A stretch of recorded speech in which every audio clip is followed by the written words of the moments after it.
as the speakers and the chair take the high table, I humbly ask that we put our mobile phones on silent. Thank you.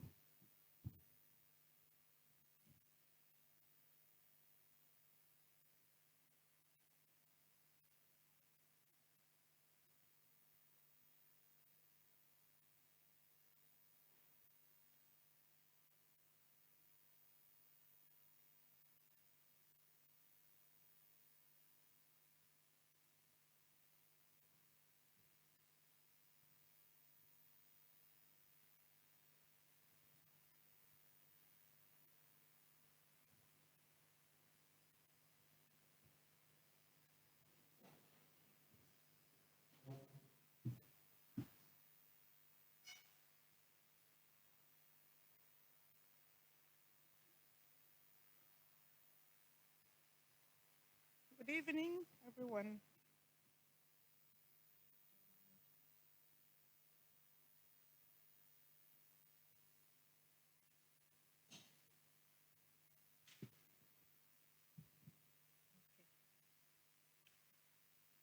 President of the Academy of Arts and Sciences, past presidents, vice presidents, and fellows of the Academy, distinguished speakers, students, ladies and gentlemen,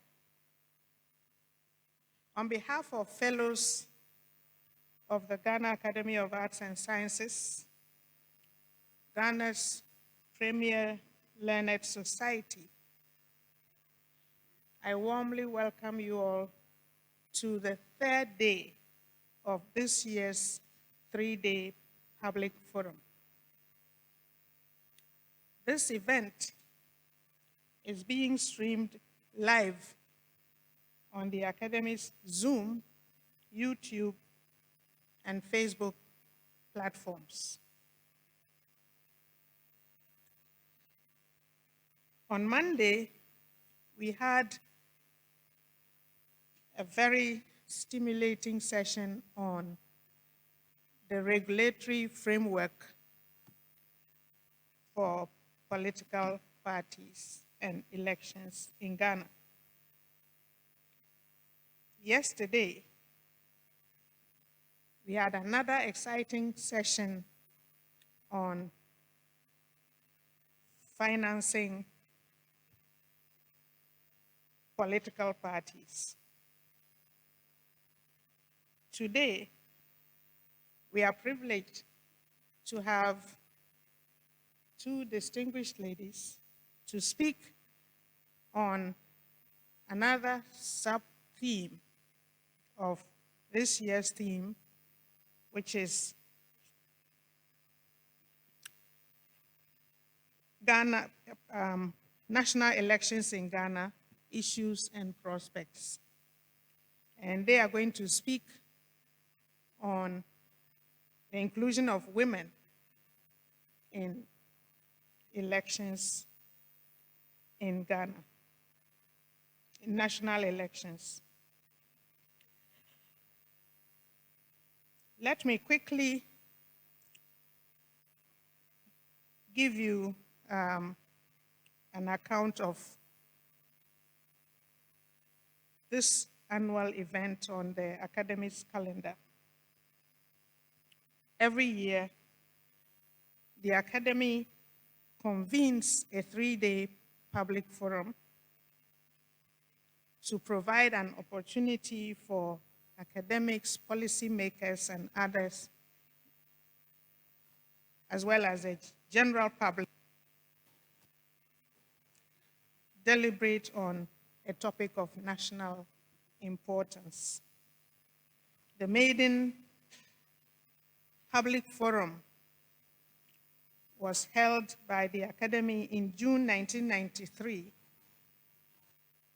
This was a collaboration between the Academy and the Frederick Ebert Foundation. It was on the theme, Making Democracy Work in the Fourth Republic. 20 years thereafter, In 2013, the public forum became exclusively an academic event organized with support from organizations such as MTN, the Bank of Ghana, UMB, and NPA. Over the years, the forum has been held on different themes, including accountability in governance, genetically modified organisms, waste management, migration and development, sustainable development goals and national development, vaccines, and African continental free trade area. Today, after 3 decades of the Ghana Academy of Arts and Sciences Public Forum, we have returned to the subject of our maiden edition, that is, how to make democracy work in Ghana. Our theme for this year, National Elections in Ghana, Issues and Prospects, is a topical issue, considering, among other things, that we are headed to the polls in a few months. By examining these issues surrounding national elections in Ghana, we can gain a deeper understanding of the challenges and opportunities that lie ahead.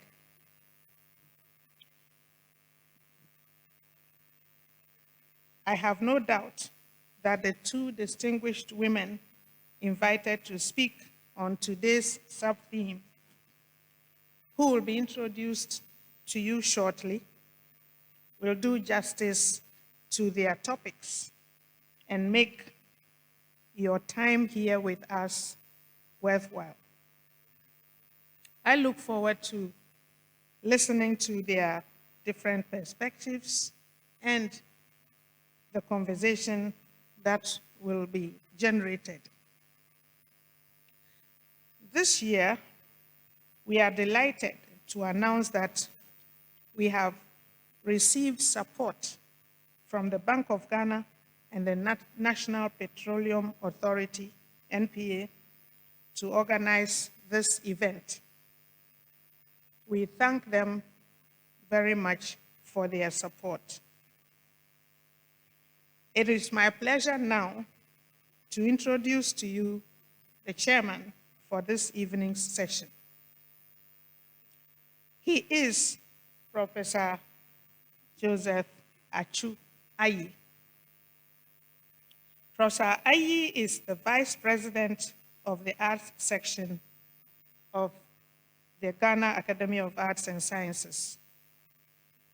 He held the positions of Rector, Deputy Vice Chancellor, Dean, and Head of Department in 3 higher education institutions in Ghana and South Africa. He was elected a Fellow of the Academy in 2005 and served as Assistant Honorary Secretary from the Arts Section between 2014 and 2015, and as Honorary Treasurer from 2016 to 2017. Professor Ayee was the occupant of the UNESCO United Nations University Leadership Academy. Beg your pardon. The UNESCO United Nations University Leadership Academy Chair in Leadership Studies at the University of Jordan in 2001.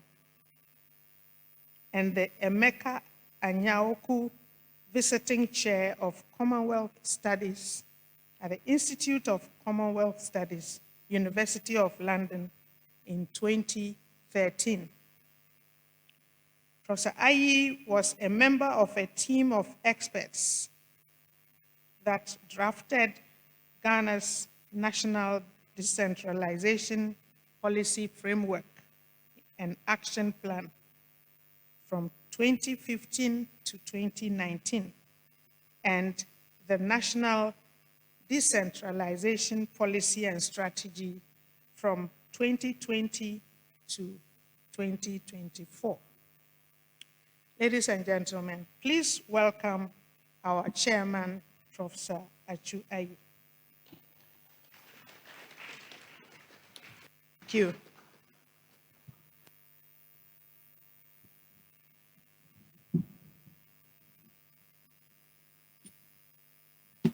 Thank you, Madam Honorary Secretary, for the introduction.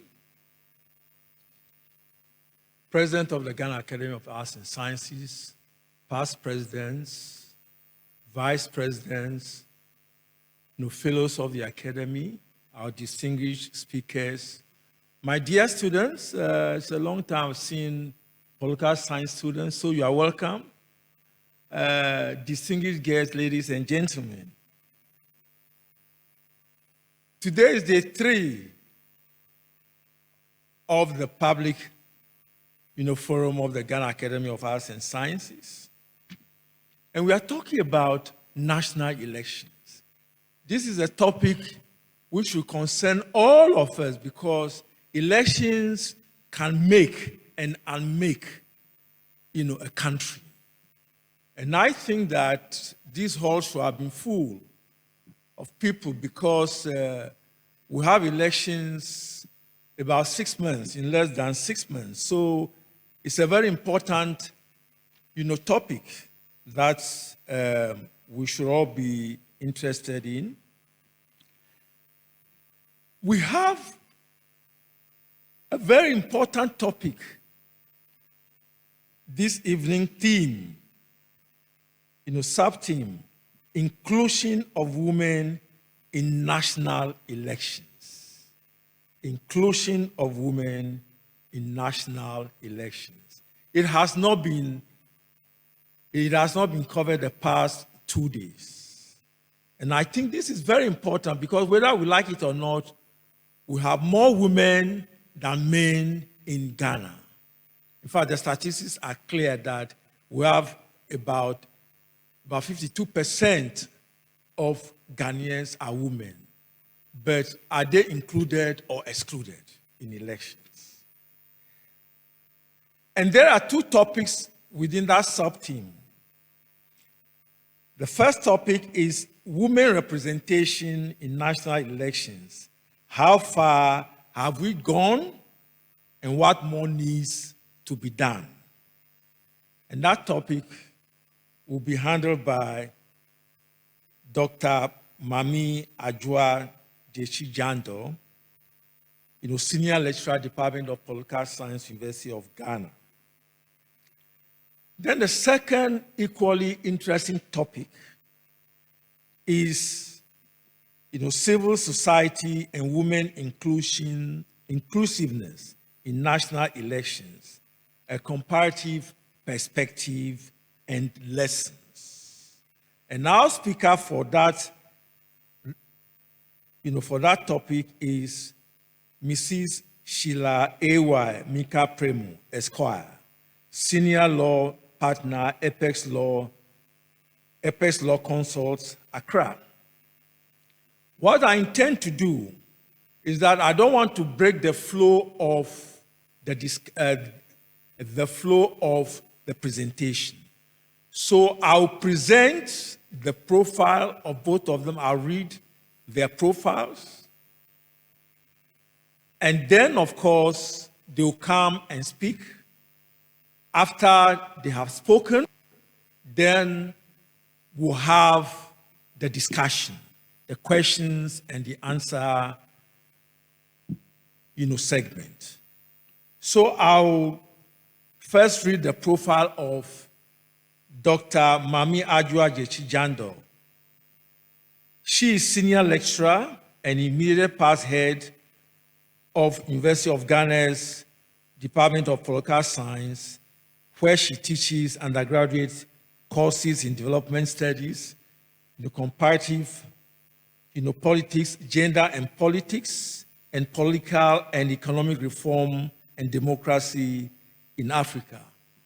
Actually, she was my boss for 4 years when she was head of the department. At the graduate level, she teaches democracy and governance in Africa, government and politics in Ghana, and advanced comparative politics. Her expertise lies in comparative politics with specialization in African and Ghanaian politics, the role of civil society in a democracy, civil society-state relations, democratization, gender and politics, migration, citizenship, and belonging, and the politics of the developing world. She was a postdoctoral fellow at the Amsterdam School for Social Science Research from January 2009 to December 2012 under the ASSR NWO program, Citizenship, National Canons, and the issue of cultural diversity. The Netherlands in Comparative Perspective, and an APSA African Workshop fellow from June to July 2009 under the theme Electoral Systems, Political Behavior and Democracy at the University of Ghana. She has also worked as researcher or consultant closely with the Konrad Adenauer Foundation, the Parliamentary Service Board, Star Ghana Foundation, Center for International Development Issues based in the Netherlands, the Danish Institute for Parties and Democracy, Banga African Team Project at the University of Ghana, the Center for Gender Studies and Advocacy, the Banga Africa Team Project, and the Melinda Gates Foundation, and the National Research Foundation, South Africa. Between August 2022 and December 2023, she was a visiting scholar at the Institute of Economic Affairs, Accra. Her current research interests include democratic politics in Africa, electoral politics and democratic consolidation in Ghana, ethnicity and democracy in Africa, civil society and political extremism in Ghana, civil society and its role in a democracy, civil society-state relationships, the gender dimension of public policy making in Ghana, and obstacles to women's participation in politics in Ghana and Africa. She has published in several journals. They are mentioned in the brochure. Our second speaker is Mrs. Sheila Minkah-Premo Esquire. She's a senior lawyer, development consultant, and human rights activist. She holds a law degree from the University of Ghana, Legon, and was called to the Ghanaian bar in 1989. She also holds a master's in law, LLM, from the Georgetown University Law Center, Washington, D.C., in the United States, where she specialized in human rights law. She is the managing consultant of ALC Law Consults, a law firm in Accra that provides legal services in civil law, including corporate, land, family, and mining law, and has several clients. I believe none of her clients is here this evening, but I hope so. She is also a development consultant and has been involved in several researches and the preparation of a number of policies, including the following: Family Law Coordinator for the GTZ Legal Pluralism and Gender Project, among others.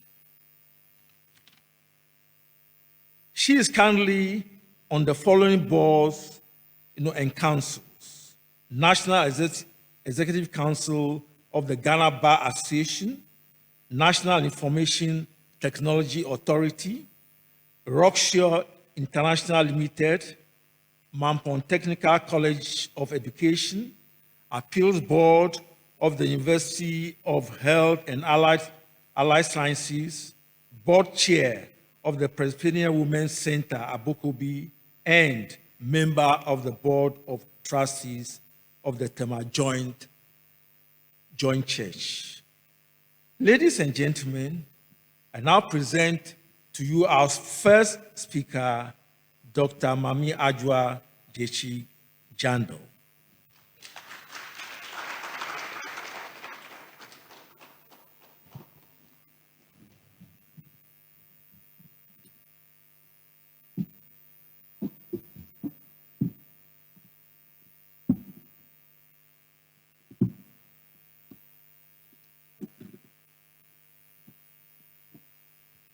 Prof. Chair,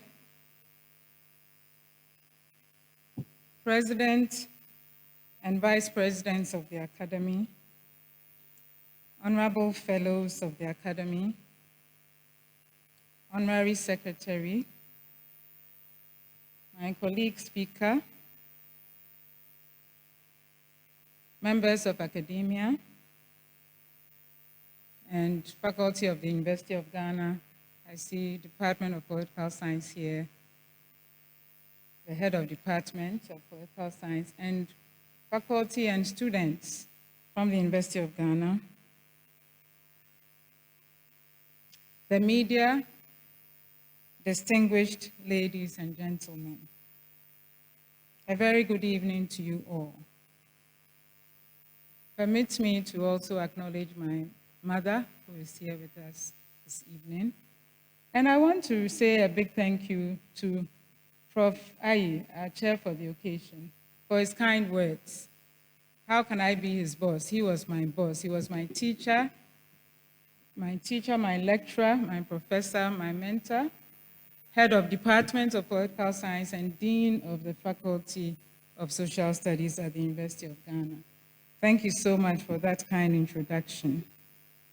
I would also like to thank the Academy for inviting me to share my views and research on this august platform. I'm very honored to be here. Thank you very much once again. My lecture for this evening is on the topic, Women Representation in National Elections. How far have we gone, and what more needs to be done? One would agree with me that this is a very important topic, a topic that sometimes we shy away from in Ghana. So I proceed along the following outline with an introduction, understanding women representation in national elections, women representation in politics and the global drive, the case of Ghana from pre-independence to date. But I think I really talk about, from pre-independence. And then, so under that, you have those subsections. And then I move on to women representation in national elections in comparative perspective. Africa is the focus. And then obstacles to women representation in national elections. And then I discuss where we can go from here,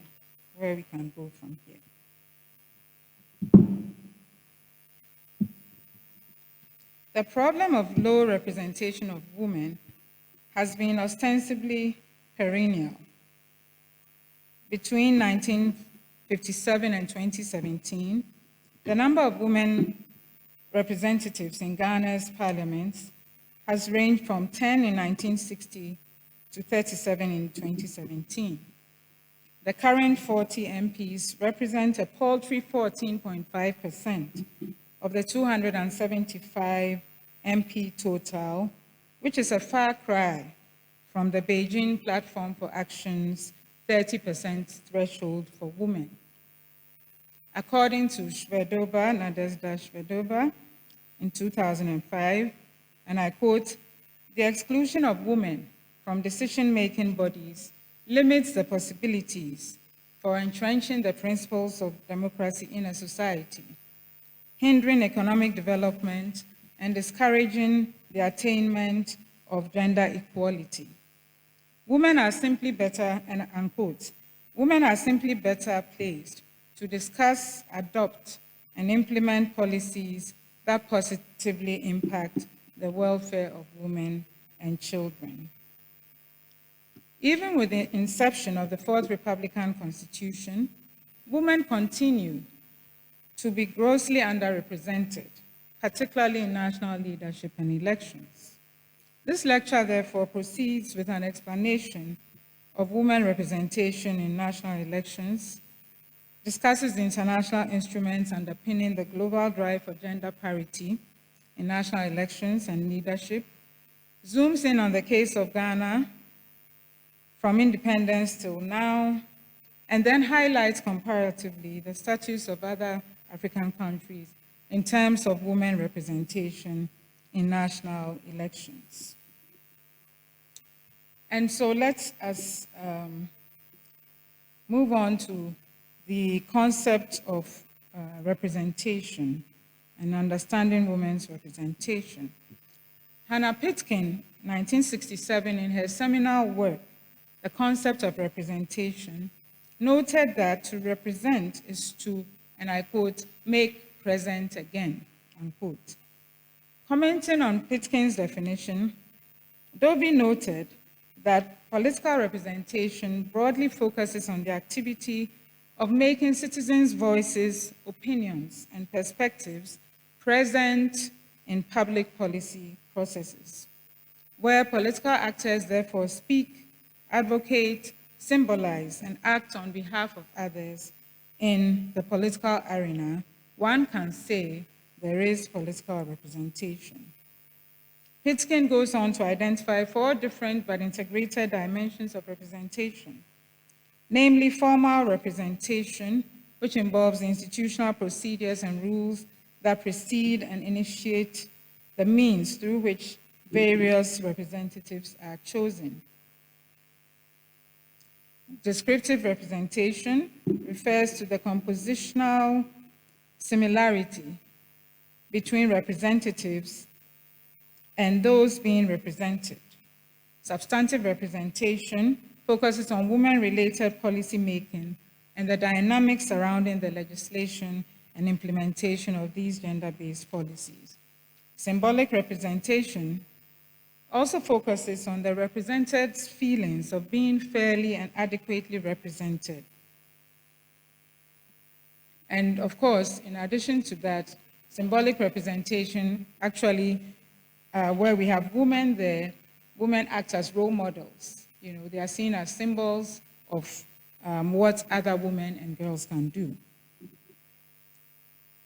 Though this lecture appears to focus more on formal and descriptive representation of women in elections at the national level, it contends that the 4 dimensions are inextricably linked and mutually reinforcing. One can therefore view women representation in national elections not only in terms of the legal and institutional framework, but in that are active positions, but also in terms of the responsiveness of women representatives to women interests, as well as feelings of being fairly represented on the part of the represented. It is notable that the ability of women to step into leadership positions in significant numbers is foundational. It is a the prima facie thing that has to happen so that they can get opportunities in several other positions of leadership and political influence. So what has happened in terms of globally? We are talking about women representation in national elections in Ghana specifically, but then we want to find out whether there are any international frameworks and what has been happening globally.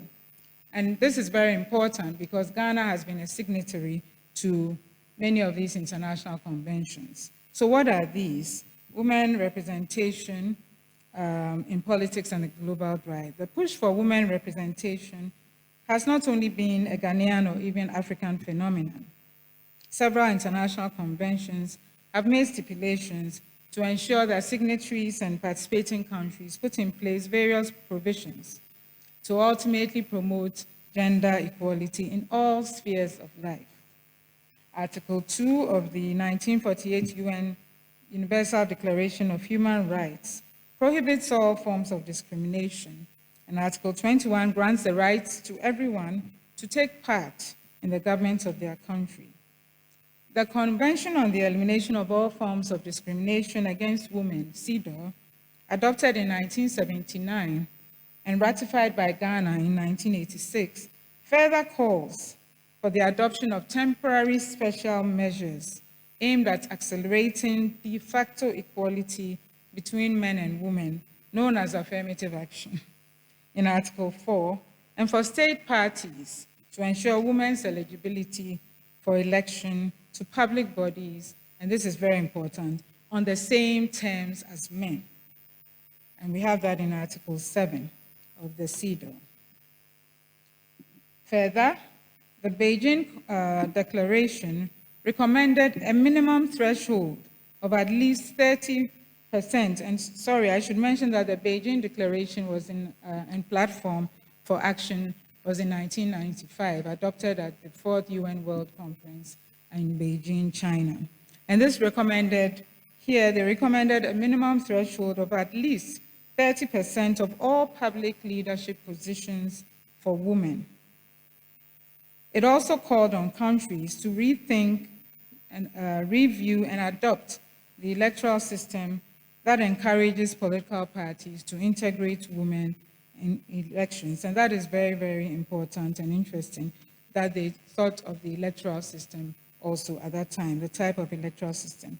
The MDG 3, SDG 5, Sustainable Development Goal 5 also view gender equality and the empowerment of women as critical steps toward ensuring inclusive and sustainable development.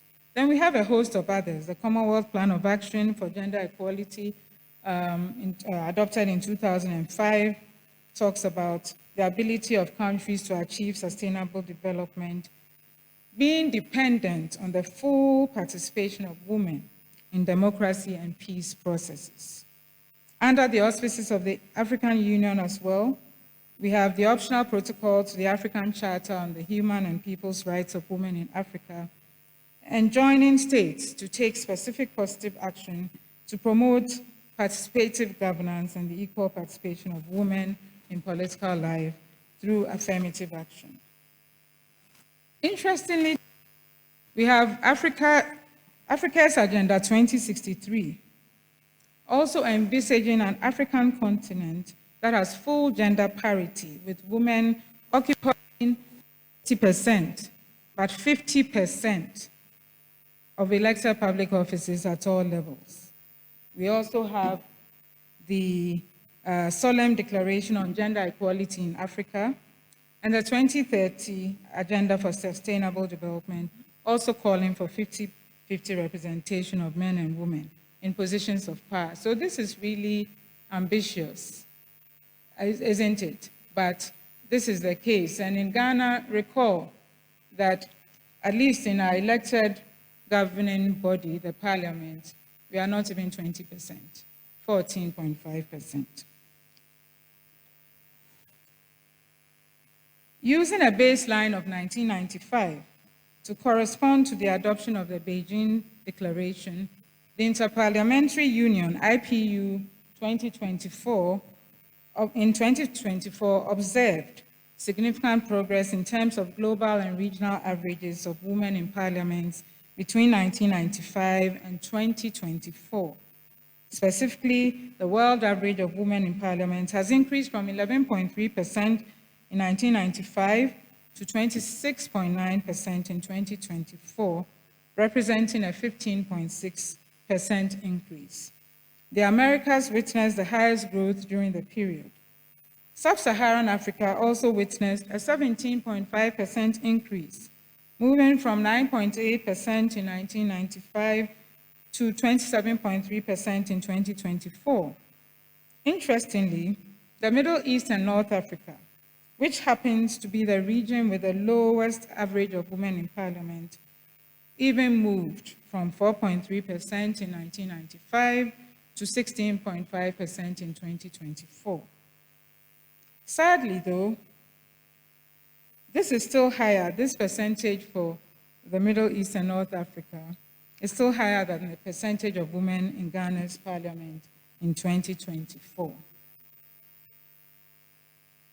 So, let's see what the case of Ghana has for us. Ghana has made some efforts to internalize these international conventions that I've briefly gone through. And the key principles on gender equality captured in the Universal Declaration of Human Rights, the CEDAW, and other international instruments served as the basis for different provisions in the 1992 Constitution. I think it's important that we look at a few of the relevant provisions on gender equality in our current Constitution. And so we have Article 17(1) of the Constitution guaranteeing the equality of all persons before the law. And Article 17(2) prohibits discrimination on grounds of gender, race, color, ethnic origin, religion, creed, or social and economic status. In recognition of the need for affirmative action, Article 17(4) also states that nothing in that article shall prevent Parliament from enacting laws that are necessary to provide for the implementation of policies and programs aimed at redressing social, economic, or educational imbalance in the Ghanaian society. Article 35(6)(b) mandates the state to take appropriate measures to achieve reasonable gender, should I say regional and gender balance in recruitment and appointment in public office.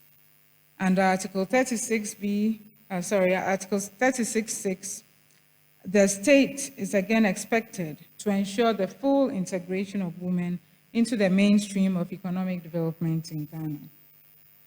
Now, you know that in the 1992 Constitution, there is no specific reference to women's representation, particularly, in governing bodies. No specific reference, no specific provision for how women will be represented in election making bodies. But we are just giving, an opening. There's a broad framework for that. Despite all this, progress in women representation in Ghana has been painfully slow. And the recommendation by the Fiadjo Constitutional Review Commission of 2011, as well as its white paper, the white paper of the government on the report of the CRC, admitted that there's a need to enact an Affirmative Action Act to, among others, guarantee 30% representation of men and women in all public institutions, but this has still not been implemented.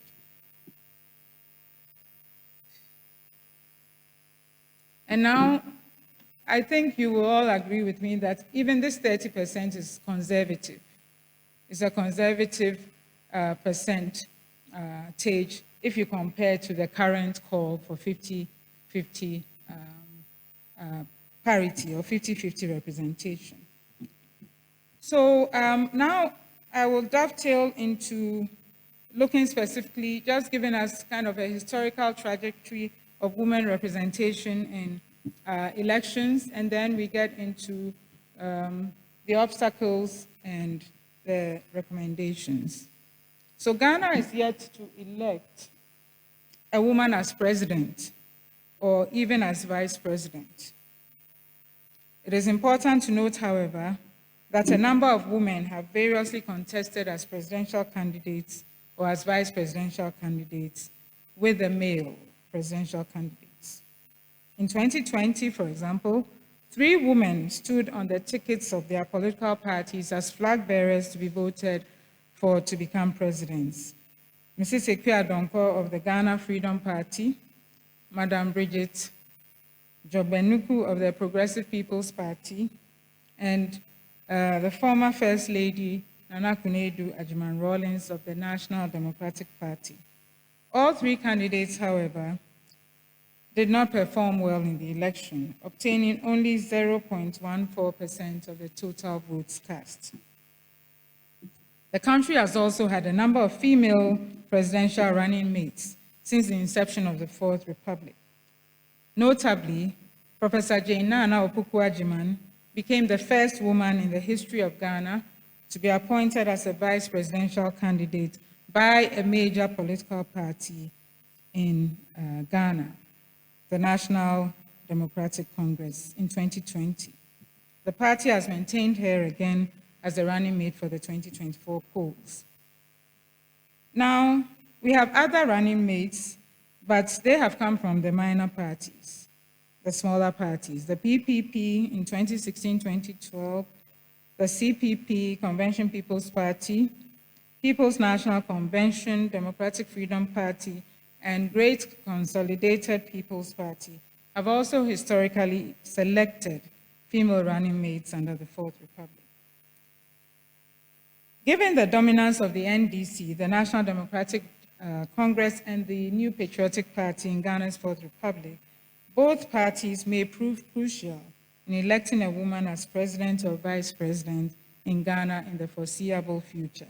In fact, if we want to see a president or a vice president, a female president or vice president in Ghana, then we would have to have the major political parties nominating them and putting them up for the voters to choose. If we don't have that, it's going to take quite a long time for us to get a woman president or woman vice president. Then I want to just quickly look at women in parliamentary elections. Just give us a little rundown, 1951 to 1979. So that's from right before independence. I know our students know when we had independence, right? Yeah, okay. So right before independence in 1957, we had some parliamentary elections. So from table 1 above, as you can see up there, the following can be observed. There was no female contestant in the 1951 election. Sorry, I don't know if you can see very well, but I'm going to just tell you what it's about. So there was no female contestant in the 1951 election. 3 women contested the 1954 election, but only one won. Mabel Dove of the CPP, Convention People's Party, emerged as the first ever female MP in pre-independence Ghana. The other 2 contestants came in second place. There was also no female contestant in the 1956 election. Accordingly, independent Ghana had no female MP in 1957. Nkrumah's government initiated an affirmative action which brought 10 elected women MPs as special regional representatives on the ticket of the CPP when Ghana became a republic in 1960. In the one-party parliamentary elections of 1965, 19 women were elected. This number included 9 of the 10 special regional representatives who represented specific constituencies.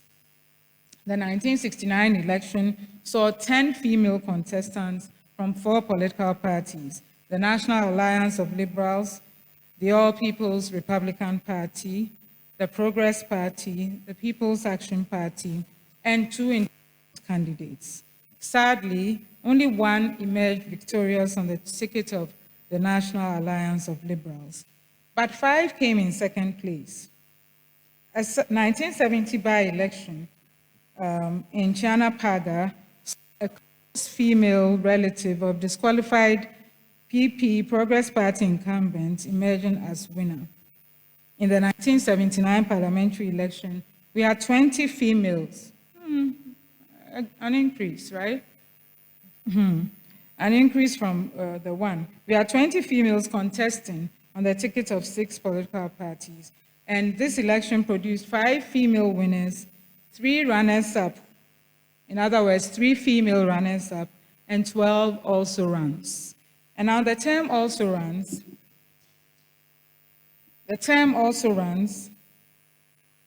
is a term used by Paul Nugent in 2001 in his work titled Winners, Losers, and Also-Rans, to do with Ghana's elections. And the also-rans just means those who also ran, those who were beyond second place. So he calls the losers, he calls the runners-up, I call them runners-up, and he calls them losers.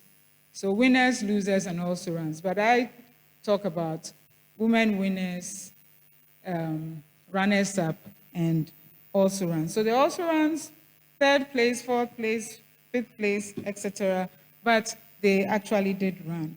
And then from 1992 to date, what did we have? We saw a slow increase in the number of contestants. In parliamentary elections, and I mean women contestants. So from table 2 above, the following can be observed.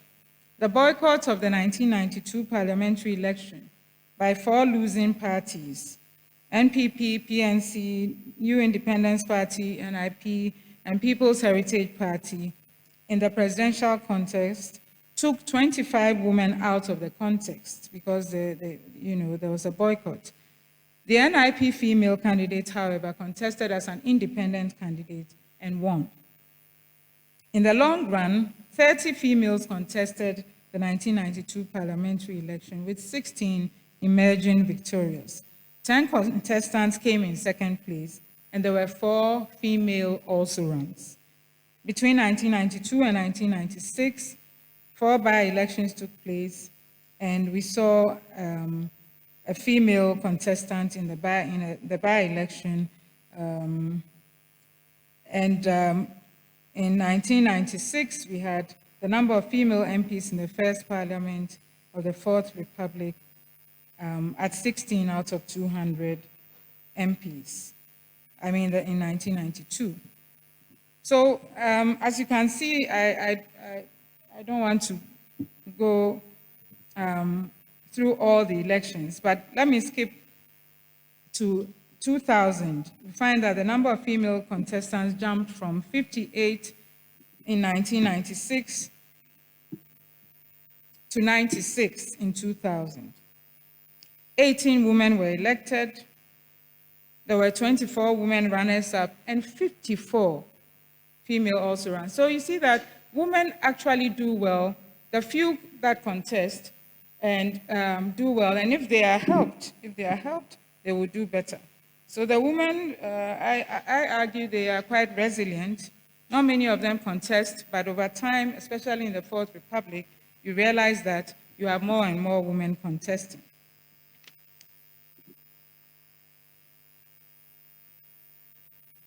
The number of parliamentary seats increased from 200 to 230 ahead of the 2004 elections. In all, there were 101 women contestants. Wow, we passed the 100 mark in these parliamentary elections. 25 female contestants emerged victorious, 26 women runners-up, and 50 also runs. And you have a similar increase in 2008. Well, in 2008, a small reduction in the number of female contestants, and and some reduction in the number of female MPs. In 2012, the number of parliamentary seats increased again from 230 to 275.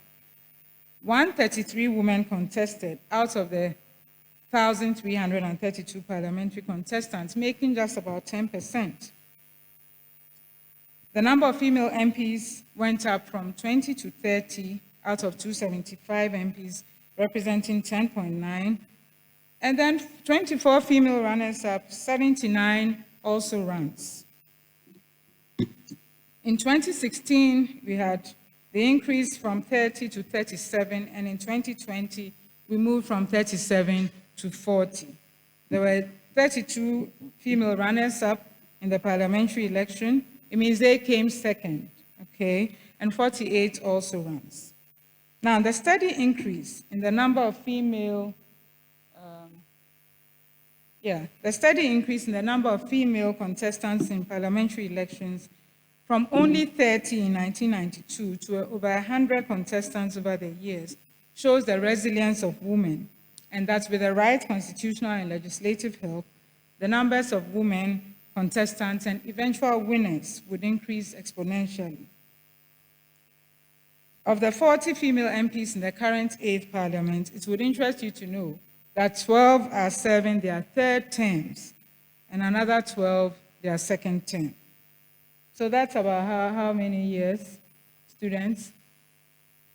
Their third terms, 12 years, and some their second term, 8 years. So women are resilient and can do it when given the opportunity. Now, a quick look at women representation in national elections in comparative perspective. The global average share of women in parliament as of January 1st, 2024 stands at 26.9%, with Rwanda 61.3%, Rwanda leading the pack.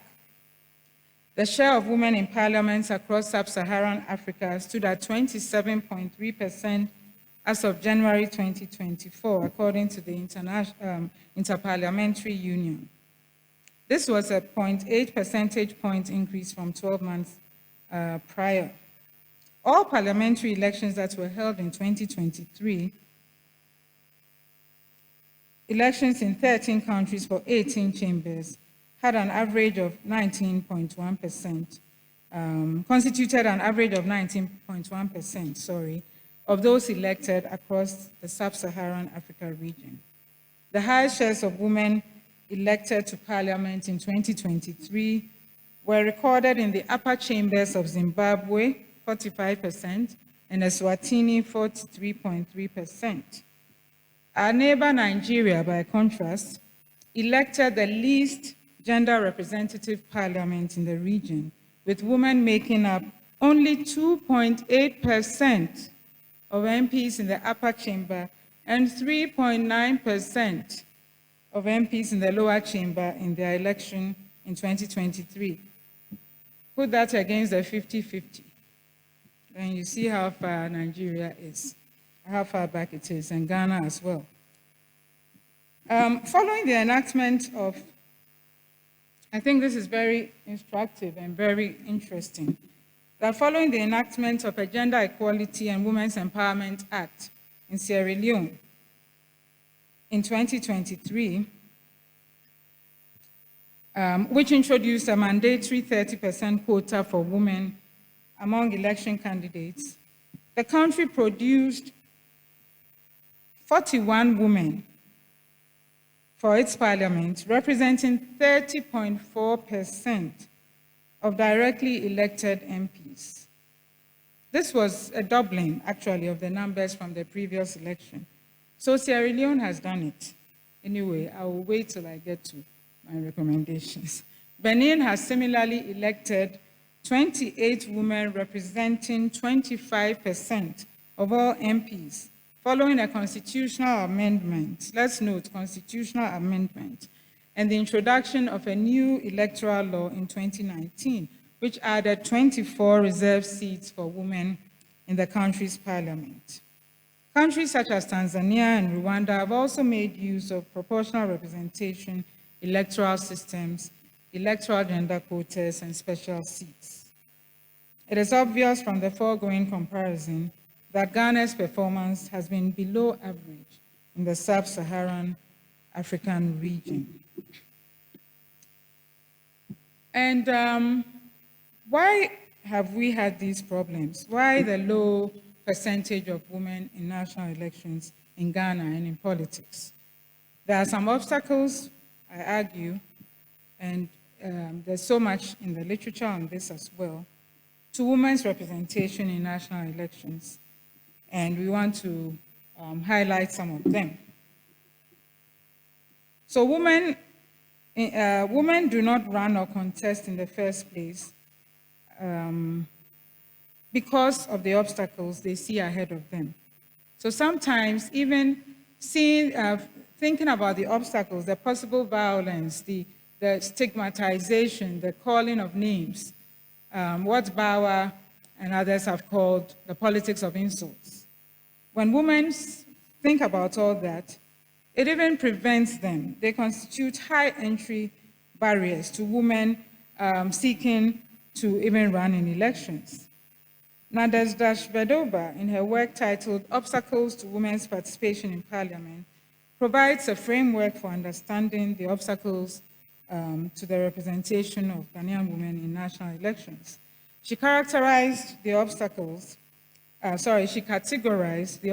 to women's participation in politics into three main areas: political factors, socioeconomic factors or obstacles, and psychological, ideological obstacles.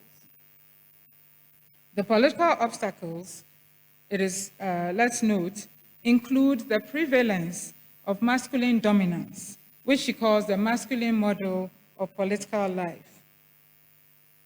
The lack of party support faced by women is another political obstacle. Limited financial support for women's campaigns, women's limited access to political networks, limited access to well-developed education and leadership training systems, and even the nature of the electoral system, which is usually unfavorable to women. The socioeconomic obstacles include limited access to education, high rates of illiteracy, the feminization of poverty, as well as the dual burden of domestic tasks and professional obligations.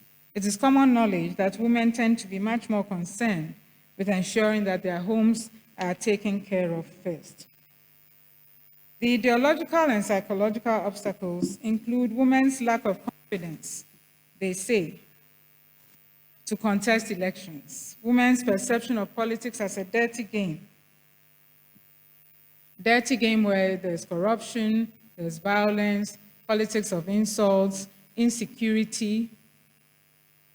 You don't know when you'll be met and beaten up and so on, insulted, called a prostitute, and so on. Gender stereotyping, cultural patterns, predetermined roles assigned to women and men.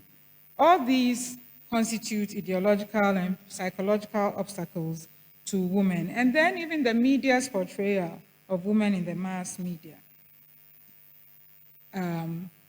the media does not do a very good job of covering women's issues and their political activities. Almost all societies across the world are dominated by an ideology of a woman's place. Women are therefore to restrict their activities to their place as defined by society, which is usually understood to mean private life rather than the public sphere of politics. Further, as many potential women contestants view politics as a dirty game, they shy away from it.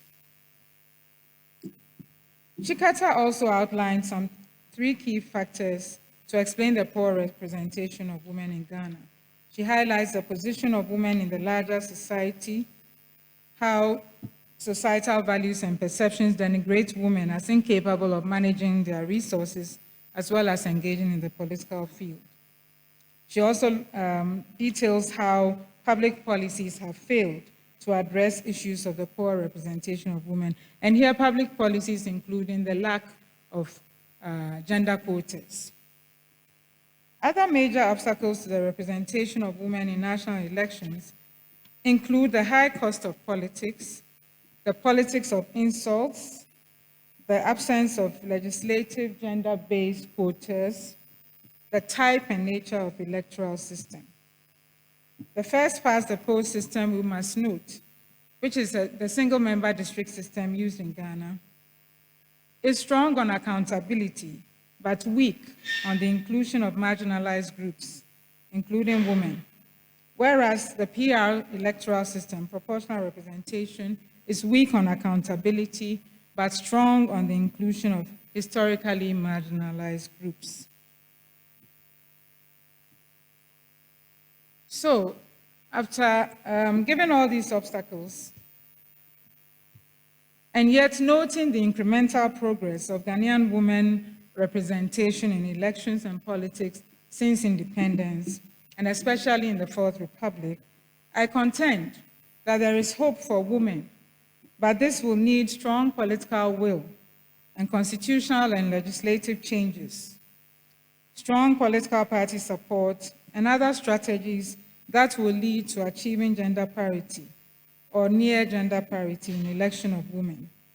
The following recommendations are therefore put forward for moving Ghana forward in the quality of its democracy and its socioeconomic development by improving women's representation and gearing towards gender parity. So the first recommendation is affirmative action.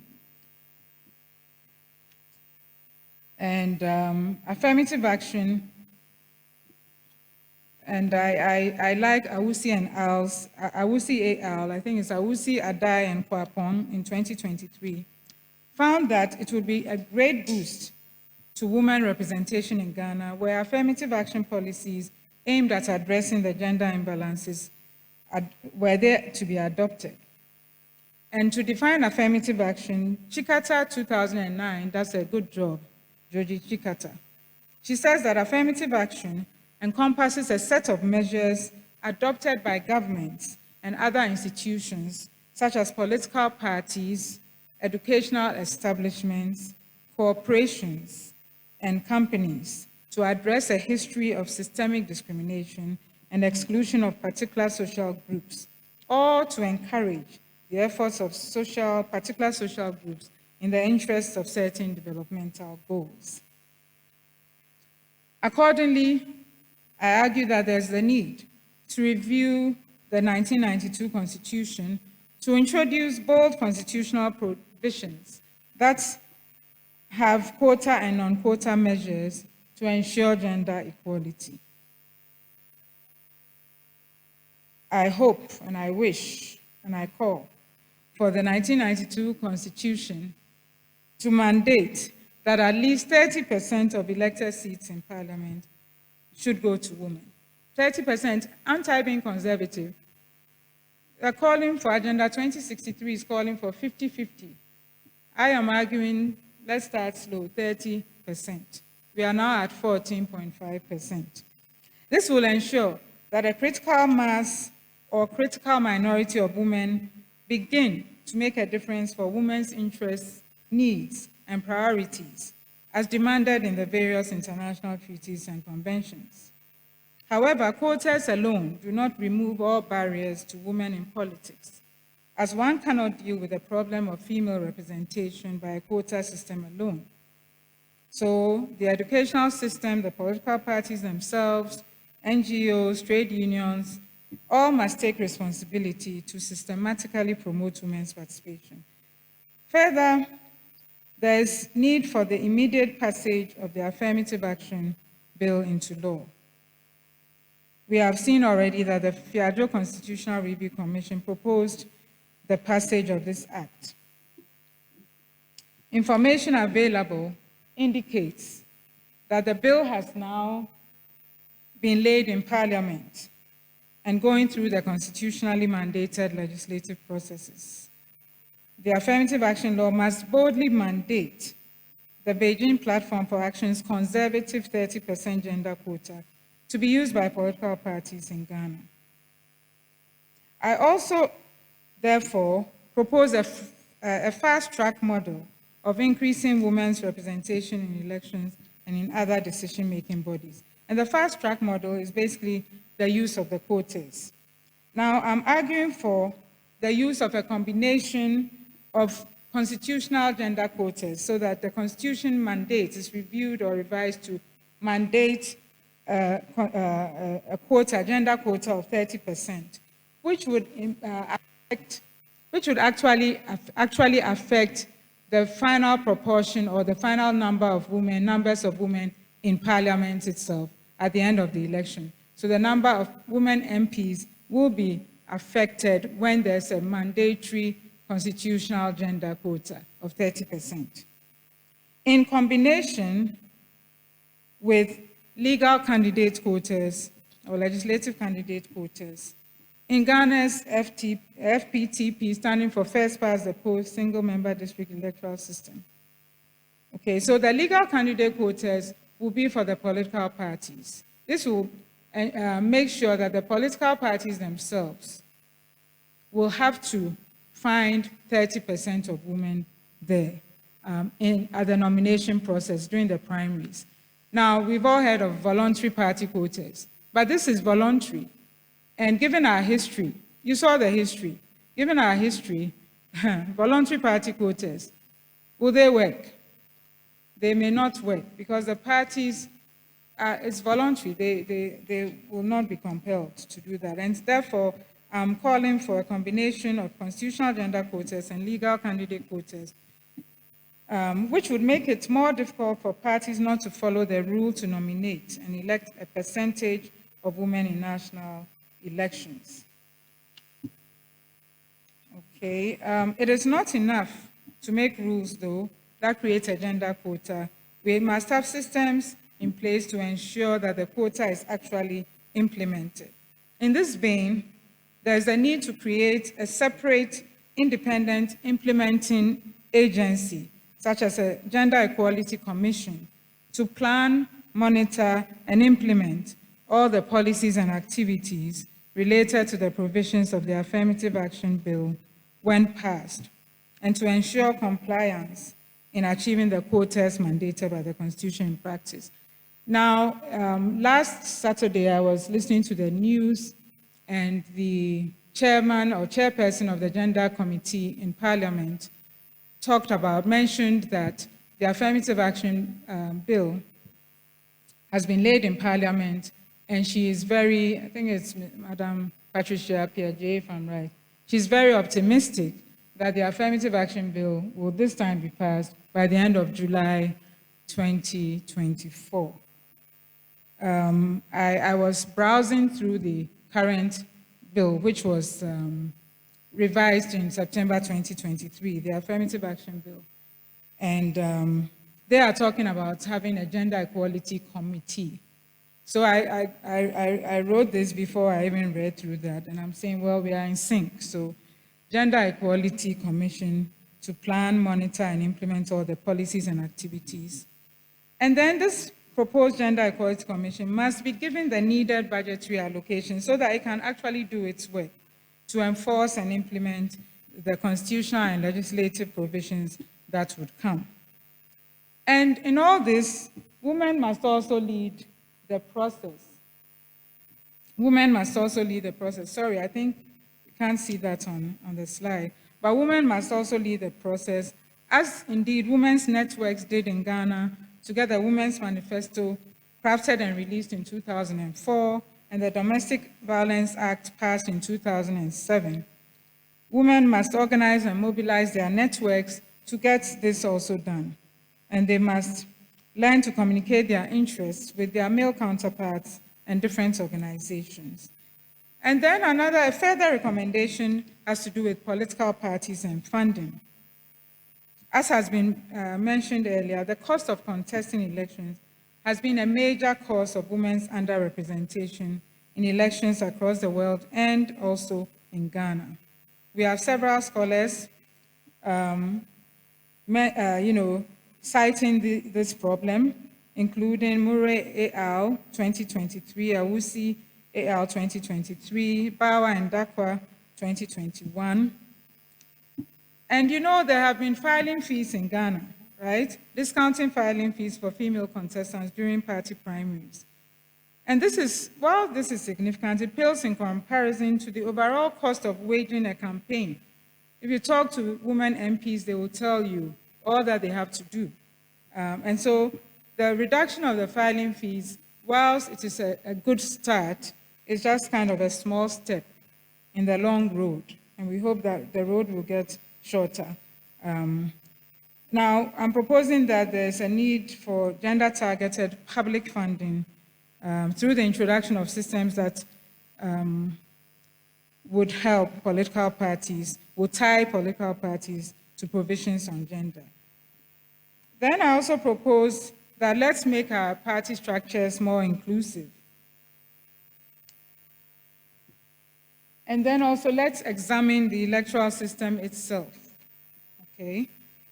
In her work on, and this is particularly important for me, in her work on exploring suitable electoral systems for promotion of women's representation in Tanzania and Rwanda, Lihiru 2022 shows how Rwanda's adoption of the PR system for its lower house of deputies, along with the 2003 constitutionally created 30% quota for women in all decision-making bodies, as well as the 24 reserved seats for women in Rwanda's Senate, has led to its status as a global leader in women's representation, despite the lack of a gender quota in the nomination of candidates and no specific positioning of women in the candidate lists of political parties. So the PR system helped Rwanda, and then it also added the quotas. In contrast, Tanzania's use of the first-past-the-post system with no gender quotas for candidate nominations has not resulted in a large number of women's nominations and election victories. In the long term, perhaps it would be prudent for Ghana to review its electoral system to explore the possibility of changing from a first-past-the-post electoral system to a PR system with its attendant benefits for women's representation and for the quality of democracy.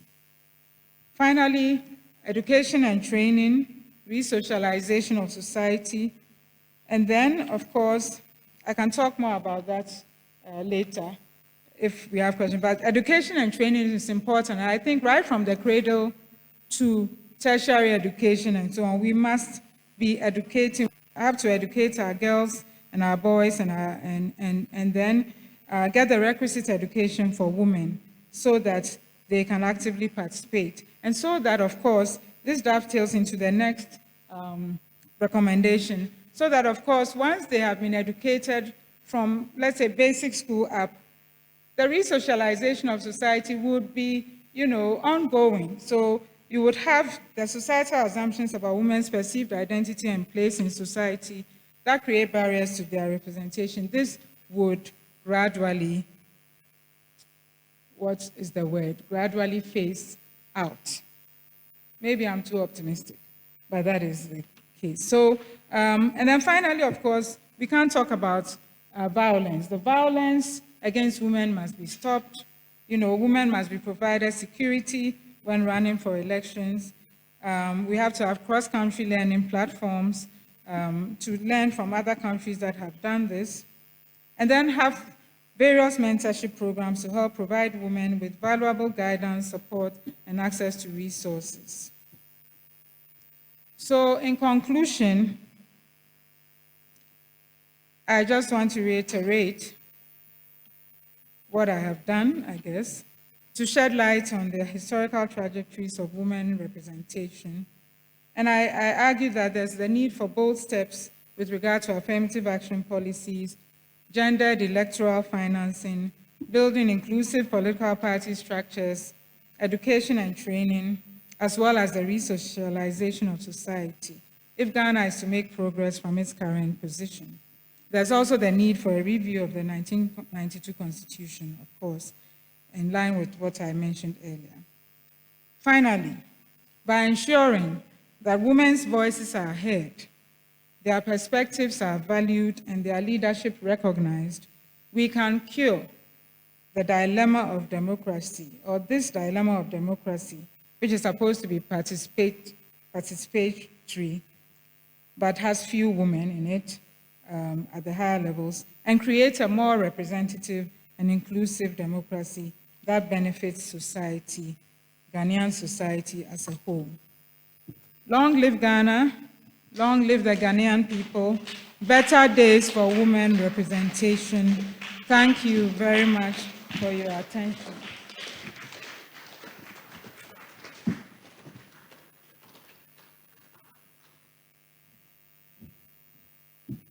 Our second speaker is Mrs. Sheila Minkah-Premo. Her topic is Civil Society and Women Inclusiveness in National Elections, a Comparative Perspective and Lessons.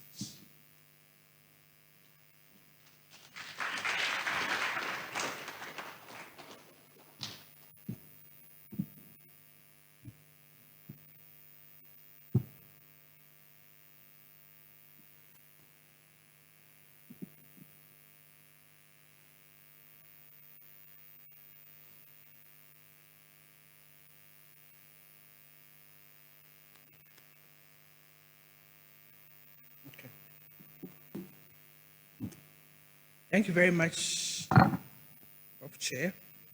The President, Vice President, past presidents of the Academy, Honorable Fellows, the Honorary Secretary, fellow Speaker, members of academia who are present here, students, distinguished ladies and gentlemen, members of the press, good evening to you all. I'm thankful to the Academy for giving me the opportunity to make a presentation at this forum.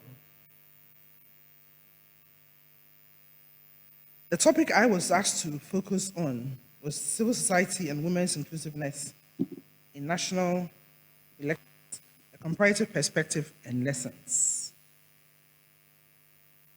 The outline of my presentation,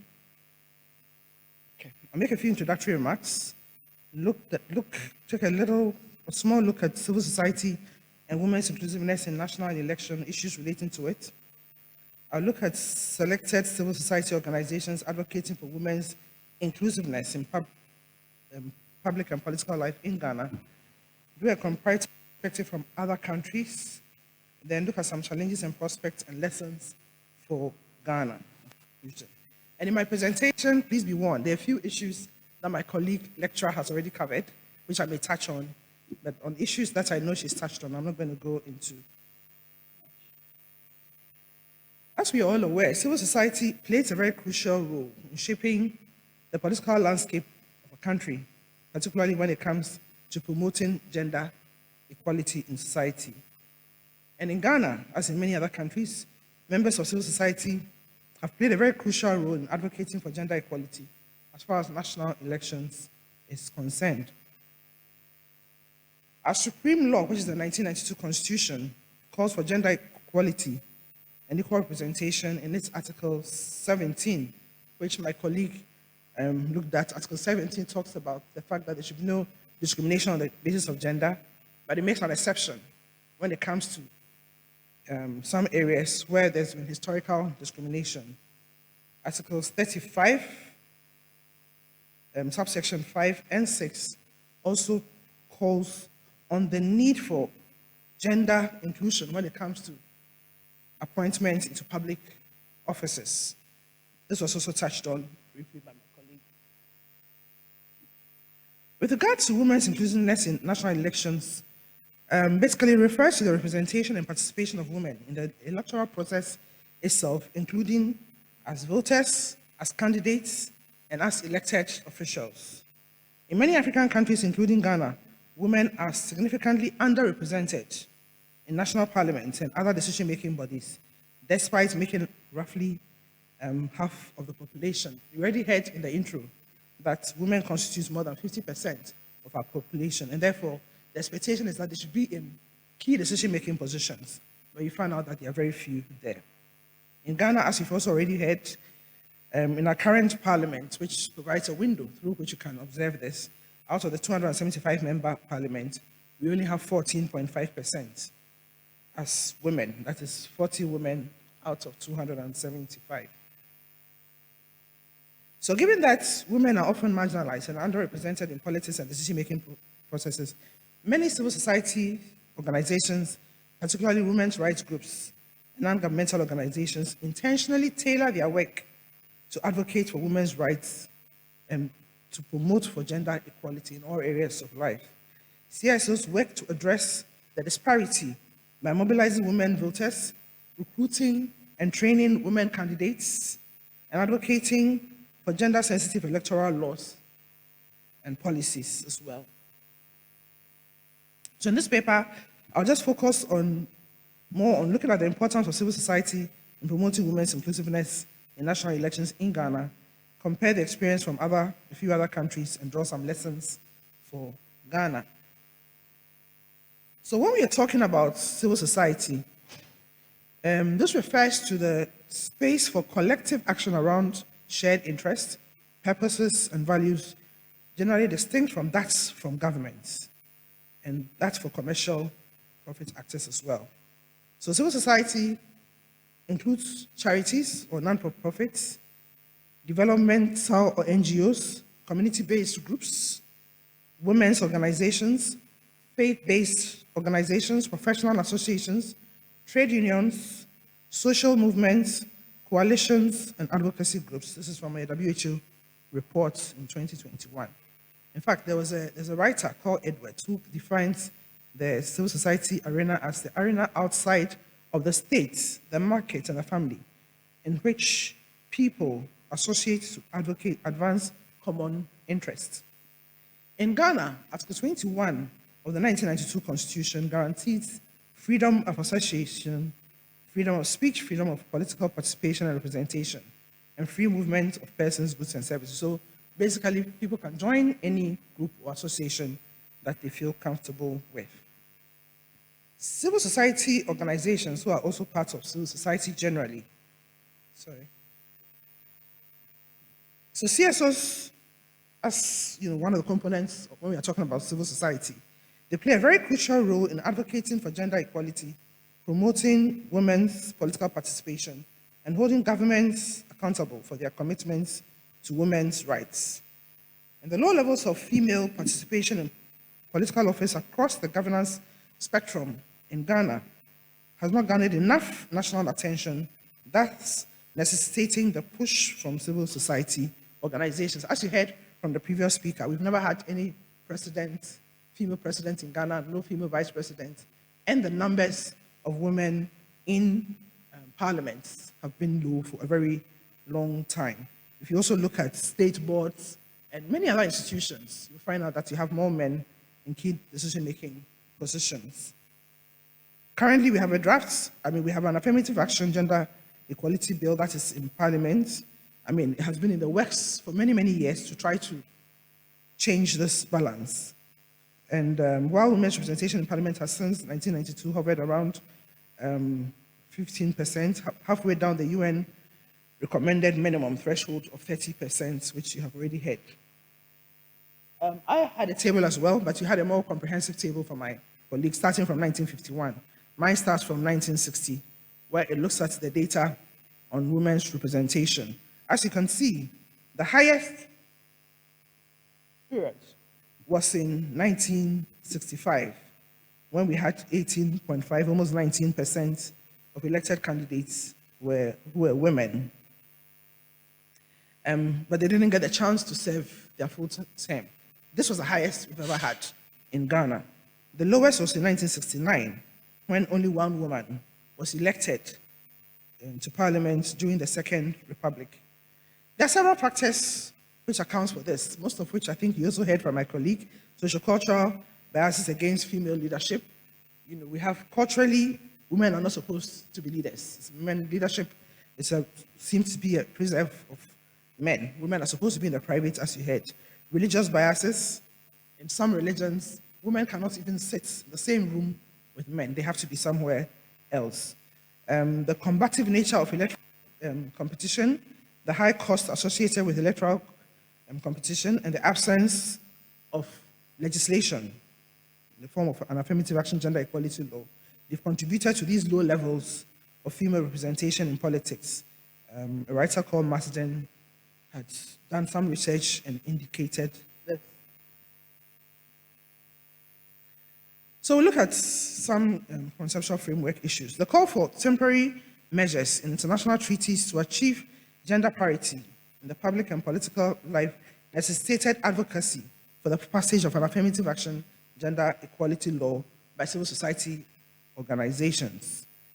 And it is right to note that the justification for this bill is not only premised on international treaties, but it's also embedded in our own 1992 Constitution, which I've already mentioned, which prohibits discrimination on the basis of gender, with exception in Article 17.4. Also, as I've already mentioned, the directive principles of state policy in our 1992 Constitution under Article 35. There are several clauses which also calls on gender equality when it comes to recruitment, etc. Ghana, as we have already heard, is a signatory to many international conventions and treaties which call for gender equality in political participation, and this has been the bedrock of the advocacy for most civil society groups in Ghana. You've already heard of CEDAW, the Convention on the Elimination of All Forms of Discrimination Against Women, which explicitly provides for the principle of equality and non-discrimination when it comes to political or public life. The CEDAW committee from time to time comes up with general recommendations, further explaining some clauses. So General Recommendation 25 came out in 2004 to try to explain it. It says that it called for temporary special measures to move towards gender equality. Because women have been so far discriminated against, it's very difficult to immediately try to push for equality. So they've called this particular convention, as explained by their committee, says that countries can put in special measures to try to bridge the gap. You've also heard again about the Beijing Declaration and Platform for Action of 1995, which recognized 12 critical areas of concern to women that should be addressed by various countries in the various strategies that were set out in that document. One of the areas is women in power and decision-making, and it calls for a minimum of 30% when it comes to leadership.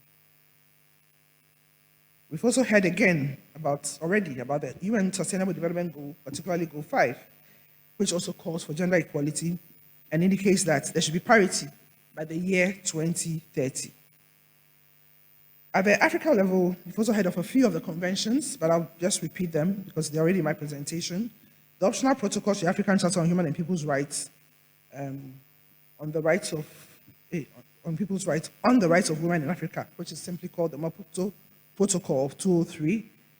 It also has provisions calling for equality in national elections. This is in its Article 19, and it calls for equality.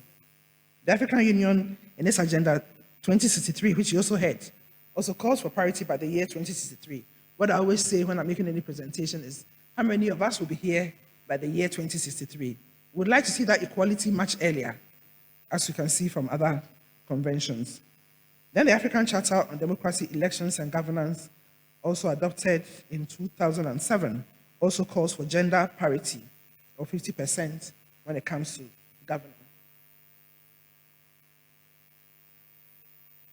Again, these international treaties also provide for freedom of association, as I've already mentioned, and these have been ratified by Ghana. And in our constitution, Ghana is supposed to comply by conventions that it has ratified. And CSOs have held on to some of these provisions in the fight for gender equality. In addition to the above, several countries in Africa, including Rwanda, South Africa, Senegal, Guinea-Conakry, Sierra Leone, among others, have used legislation to make gender equity, towards the journey to equality in their national elections a possibility. And Ghana can also do likewise. It has also been indicated that it makes economic sense to ensure gender inclusiveness in national elections in Ghana. So I'll just look at the experience of a few selected CSOs who have been, championing advocacy for women's inclusiveness as far as elections is concerned. Gender concerns have been at the top of many CSOs' agendas with regards to national elections, partly because most issues relating to poverty and vulnerability have gender undertones. Women are not in places where they are part of decision-making, and therefore they have very little influence in decisions that affect them. Civil society recognized the need for change and began to advocate for greater representation of women in elections. Over the years, CSOs in Ghana have played a very critical role in pushing for this. One organization that I would mention is Abantu for Development, which is an NGO with a regional office in Ghana. Currently, we have a coalition. It was realized that there were several CSOs who were working towards getting an affirmative action gender equality law, and we're not making the impact that was expected. And therefore, in 2019, a number of us came together to set up the Affirmative Action Bill Coalition, and this is hosted by the Women Manifestos. Sorry, it is hosted by Abantu for Development, who also hosts the Women Manifesto Coalition. And it's done a lot of work advocating for affirmative action, particularly for legislation. It has also trained, that is Abantu, has also trained a lot of women to be equipped to engage in partisan politics under its Women in Political Training Project, which is called WIPT, which it runs with women in broadcasting with funding from the FES. It has run, I think, since about 2010. It's been running, and quite a number of the women who have been through the training are playing key roles within their political parties and in other leadership positions, and also at the local government level. Again, Abantu produced the Women's Manifesto for Ghana, which is a political document which sets out, critical issues of concern to women in Ghana, including looking at women in politics and decision-making, and it makes demands for addressing them. This was done in 2004, after a lot of consultations had taken place. This document, which was further updated in 2016, allowed women to articulate their concerns in the 2016 elections in particular and beyond. The manifesto provides females and male candidates with an agenda once they are elected to parliament. So it sets out a number of key issues: women and land, women and several other areas, including women and politics. And it gave information to women who are in key decisions, who get the opportunity to go into key decision positions, to know the issues that they can continue to work on in the spaces where they find themselves in. It is also to ensure political party accountability, as they will ultimately be assessed on the basis of where they stand in relation to issues that concern women as outlined in the manifesto. That means that this manifesto gave women, during elections, etc., when they are trying to assess which party to vote for, the issues that they should be looking out for in campaign messages, etc., to guide them in their voting. Again, another group, Women in Law and Development in Africa, which is also a Pan-African Women's Rights Network, has also been advocating for women's political representation. It created a list of potential female candidates. Sometimes people will tell you, you're pushing for an affirmative action law. Once the law comes in, where are the women to fill the positions that will be created? So they did a project where they looked for potential female candidates to political decision makers, so almost like a directory of women who have qualifications and strengths in certain area to be made available to fill positions. And this was also used as an advocacy tool. It has also facilitated periodic national consultations towards the preparation of CSO's shadow reports on Ghana, and this has also been one of the ways in which Ghana's failure to abide by some of its international obligations are brought out also for purposes of advocacy. Other women's rights organizations and other CSOs like the Ghana Center for Democratic Development and the Institute for Democratic Governance, IDEG, have equally been at the forefront of advocating for gender equality in Ghana's electoral processes. Currently, the Affirmative Action Bill Coalition, of which currently I'm the convener, we are also being supported financially by CDD to enable us to do the work we are doing in pushing the Affirmative Action Gender Equality Bill forward. So these organizations have conducted training programs, workshops, and networking events to empower women to actively engage in political processes. Now we'll take a quick look at some other countries' experiences. In many countries, CSOs have successfully pushed for the adoption of gender quotas or other measures to increase women's representation in national elections. When comparing the experiences of different countries in promoting women's inclusiveness in national elections, it's clear that civil society, particularly CSOs, play a very critical role. In countries where civil society is strong and active, women have worked to create greater opportunities to participate in politics. On the other hand, in countries where civil society is weak or restricted, women's representation remains low. In one study that we looked at, they did a comparison between Sweden and I think Saudi Arabia, and indicated that in Sweden, where civil society has the hand to do a lot of things, they've gone very far in women's representation, whilst it's the opposite in a country like Saudi Arabia. Now in Rwanda, I know my colleague has said a lot, but I'll just touch on in Africa. Rwanda, currently women make up the majority of members of parliament. CSOs played a very key role in advocating for a constitutional provision that required at least 80% of parliamentary seats to be held by women. And this is in a study by the UN in 2017. In Sweden, where civil society organizations, I think I mentioned this as an example, another study indicated that when civil society is very strong, a lot is done to promote women leadership. The next example that I have is Sierra Leone. Prominent among the CSO demands in Sierra Leone then had been a call to increase women's participation of women in government. And this was led by organizations such as there's an organization called the 50-50 organization and their Women's Forum. The demand for more accountability in the extractive industries. It led to the Network Movement for Justice and Development. And they pushed, with the support of the National Democratic Institute in Sierra Leone, in collaboration with other CSOs, they advocated for the passage of the Gender Equality and Women's Empowerment Act, which was eventually passed in 2022 and assented to in 2023, and it has changed and moved them also from 14.5, as far as women in politics, women in parliament is concerned, to 30%. Then in Nigeria, Women in Nigeria is also another political interest organization aimed at transforming class and gender relations. Here too, the UNDP provided women's rights groups and other civil society. Nigeria. It's a little difficult turning your head in there. So UNDP supported women's rights groups and other civil society organizations with training on election observation from a gender perspective in their 2015 general elections. Participants discussed methodologies for collecting gender disaggregated data and information gathering and analysis from a gender perspective during their elections. And this helped them in their analysis and in their advocacy work. Another country which has also made a lot of strides, I mean, we all know that Nigeria hasn't done very well, as we heard from my colleague, but at least the CSOs there are still working and pushing. In Senegal, an organization called the Institut Fondamental d'Afrique Noire, IFAN, is a research institute based at a university there.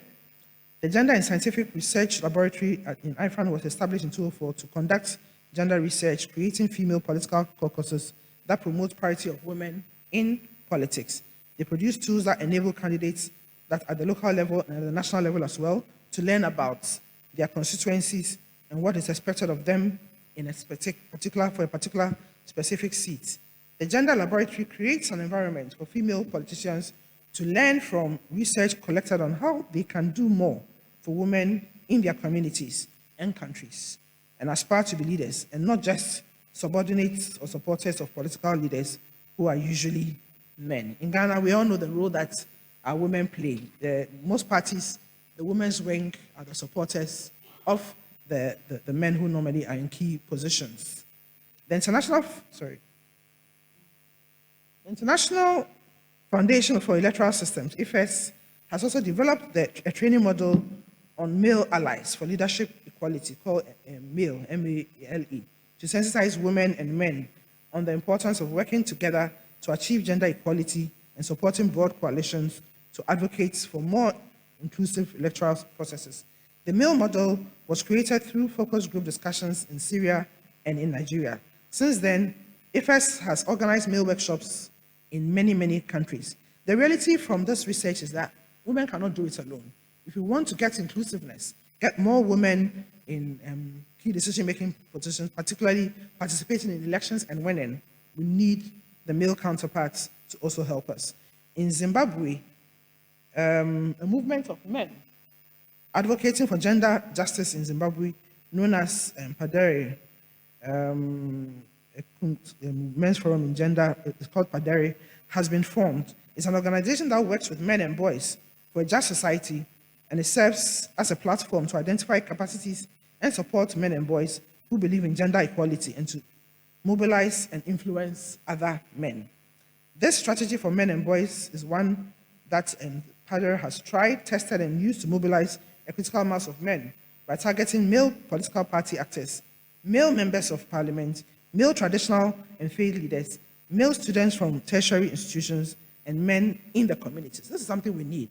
It looks as if a lot of the work when it comes to trying to promote women in elections and in politics in Ghana is being done by women.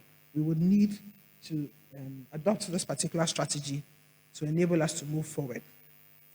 Furthermore, in Zimbabwe, still under the Zimbabwe story, the idea behind engaging men in politics and communities is to address the negative social norms that are rife in most African countries, including ours.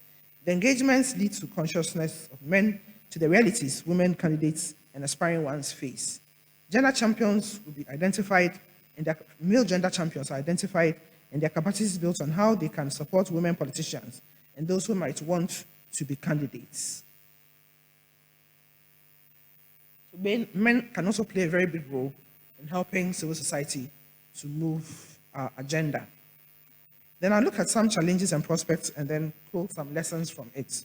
The first one is I believe from what we have learned and from the experience of other countries that in Ghana, we need a national civil society platform for organizations lobbying and advocating for gender equality.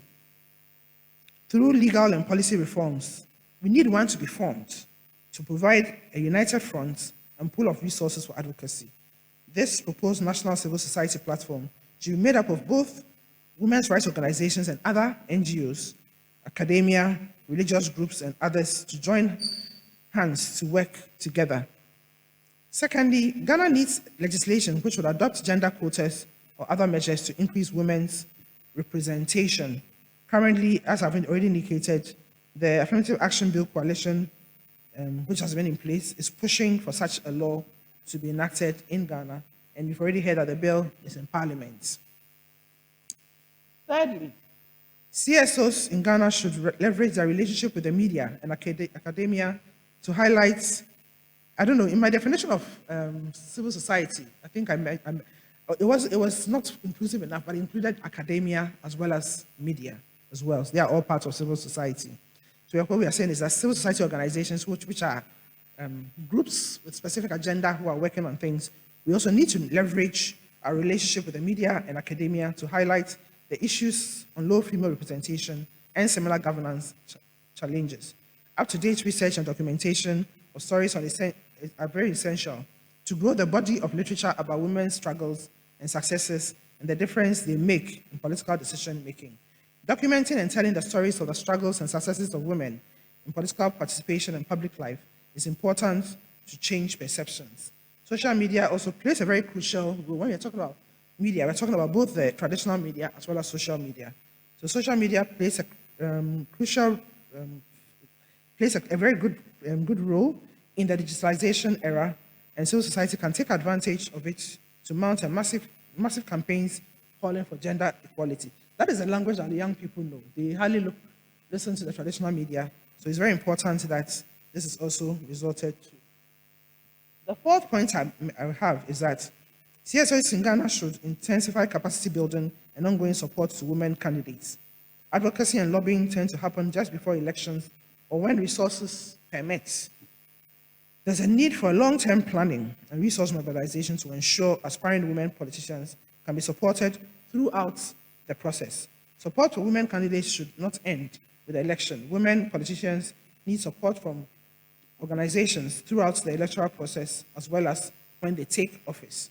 When they take office is very important. In the bill which is currently in Parliament, in our lobbying and interaction with some of the committees, you can see that a few of them are handicapped in terms of the arguments they need to make to be able to push for the passage of the law. So the Affirmative Action Bill Coalition, we put together some facts, some little documentation that we are sharing with them to enable them to be equipped with information to defend the punches that we've already heard are being made to the Affirmative Action Gender Equality Bill in Parliament. The fourth point I have is that CSOs in Ghana, I was talking about capacity building. It's very important that we build capacity and use the capacity that we have to also support those of us, the women who get the opportunity, and those who are also candidates, so that when they are on platforms, they are able to answer questions that are put at them and be able to engage in discussions. CSOs in Ghana can provide technical support on electoral reform and policy change by gathering and publishing data and reports from their grassroots engagements to key stakeholders. Again, my fifth point is that CSOs in Ghana should actively focus on gender electoral monitoring as seen in other countries. We need to reflect and take stock of what has been, what we have been doing in this area so far, and identify where they can add value. I'm not aware of any group that is focusing on doing monitoring and analysis when it comes to election, focusing only on gender issues alone. I know Kodeo does a lot of work, but I don't think that that's their key focus. So we also need groups that will be looking at elections generally and analyzing things from a gender perspective. CSOs must strengthen their capacity and role in this area and raise more funding to support this process. They have to form partnerships with well-established research and advocacy organizations like the CDDs, the Ayees, and the IDEX, so that whilst they are doing general election monitoring, there's a component on why most of the females were not able to go through. We heard from the previous speaker that more and more females are aspiring to stand, but many of them face many obstacles. It needs to be documented so that lessons are learned and applied for the future. CSOs can also provide, as I said, electoral monitoring bodies, etc. And electoral monitoring bodies should be engaged in a threefold exercise. They should undertake gender audits of elections, write shadow reports, capacity building, organizing debates on post-election, so that the reason why most women fell behind or were not elected for will be analyzed and discussed to bring the issues to the public. Again, another point I have is that it's also important to realize that engaging boys and men in advocacy is a very good tool, and this can also be adopted by CSOs, deliberately adopted, so that it is not only seen as a women's issue. Male parliamentarians and political leaders can become allies and powerful advocates for gender equality, contributing to open the political space for women. Already we have very few women in key positions, and sometimes they themselves have challenges. So we need male allies in high positions to also help us move. In conclusion, civil society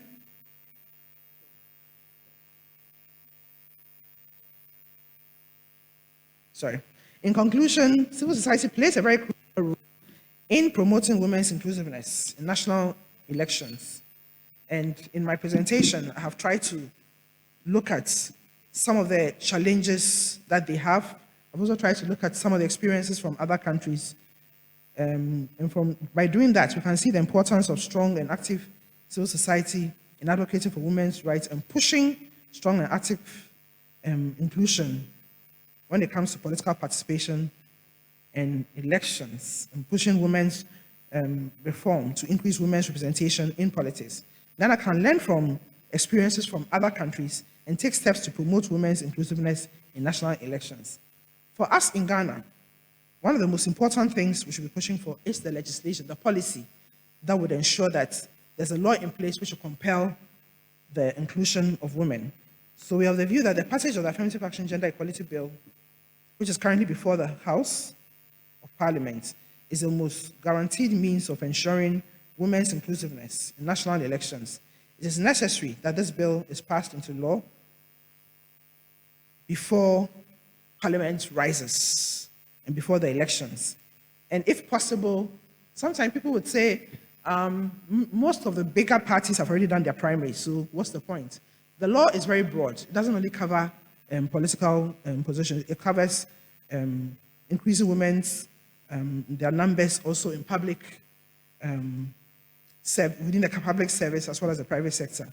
But I believe that within this particular legislation, it should be possible to put in special measures, even if parties have finished their primaries.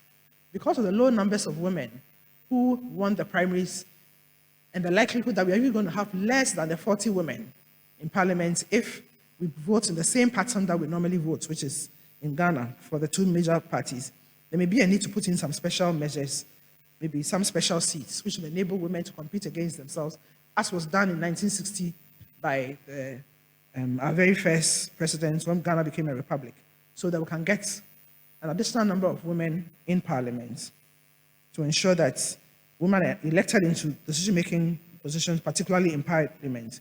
By doing so, Ghana can move closer to achieving gender equality and ensuring that women have a voice in decision-making processes. The SDG sets 2030, where we should all have achieved parity. If we are 14.5% now, if something special is not done, we are not likely to even get anywhere close to the parity that the SDGs call for. So we all need to join the advocacy to push for this law to be passed. This will ensure that Ghana has a more sustainable development, because we need both men and women in key decision-making positions to take decisions that concern all of us to ensure that our development is improved. Thank you very much for listening to me.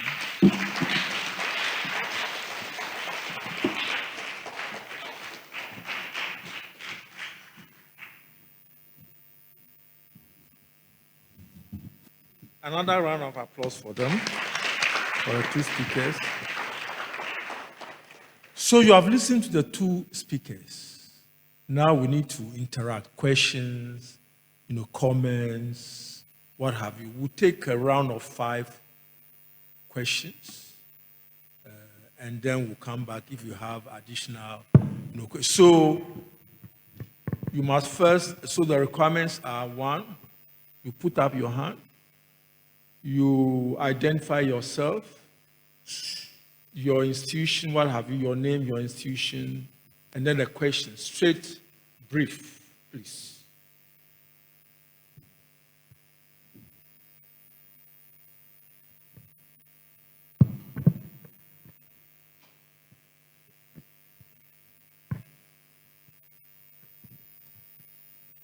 Yeah, thank you very much. Good evening.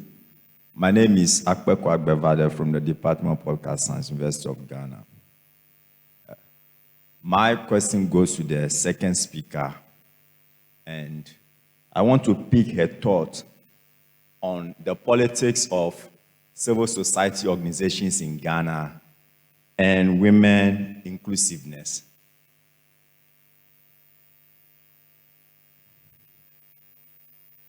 The second one, still to the second speaker, there's an adage that says that he who pays the piper calls the tune.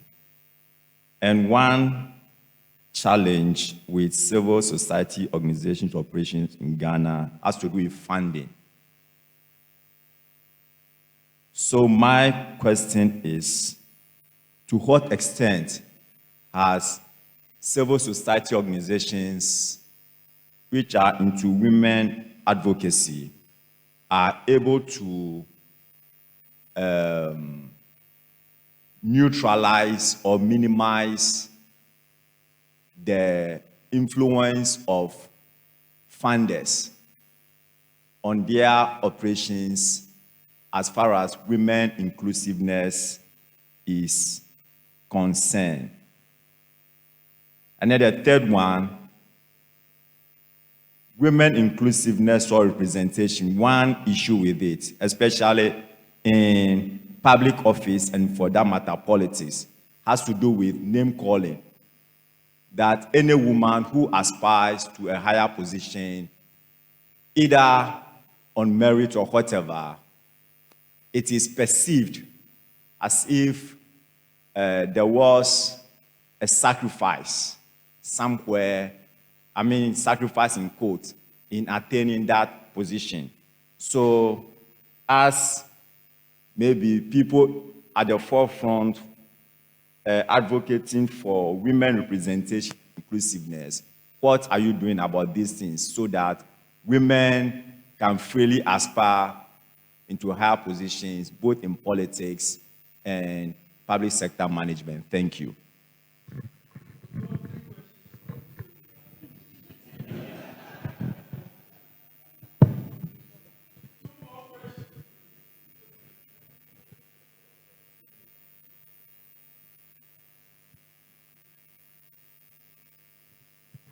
Please show by hand if you have a question, so I pass the mic over to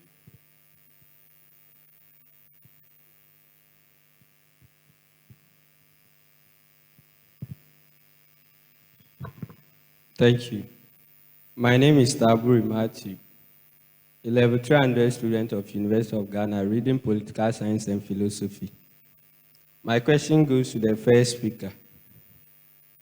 This affirmative action bill we are talking about, we have tried some of the women in leadership positions and they have failed it a lot. Looking at Sheila Dampa and Adwoa as an example. And also, in another context, you can see that other countries, when you follow their sitting, countries like South Africa, Kenya, their women do contribute to the parliament to change their status code. But when you come to Ghana here, I've been following them. Aside Selga MP or something like that, she's really active. The rest, you can see that they are sleeping. They don't do anything in parliament. So in your conclusion, in your last aspect, when you were concluding, you made mention that their voice must be heard so that we can change the narrative. But the question now is, if these people we have given them chance have failed us, is it not better for us to be sitting down than to fall, than to stand up and fall?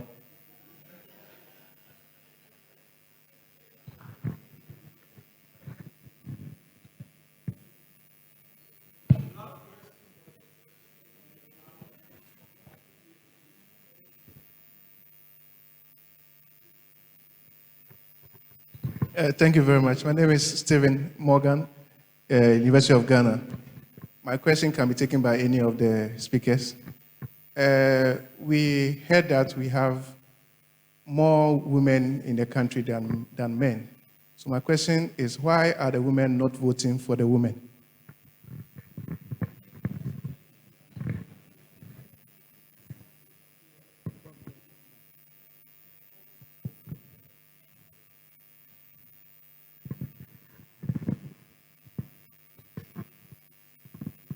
Okay, my name is Marjana, and my question is, there is this conception about people saying women don't support women. Is it true? And why is it like that? Thank you.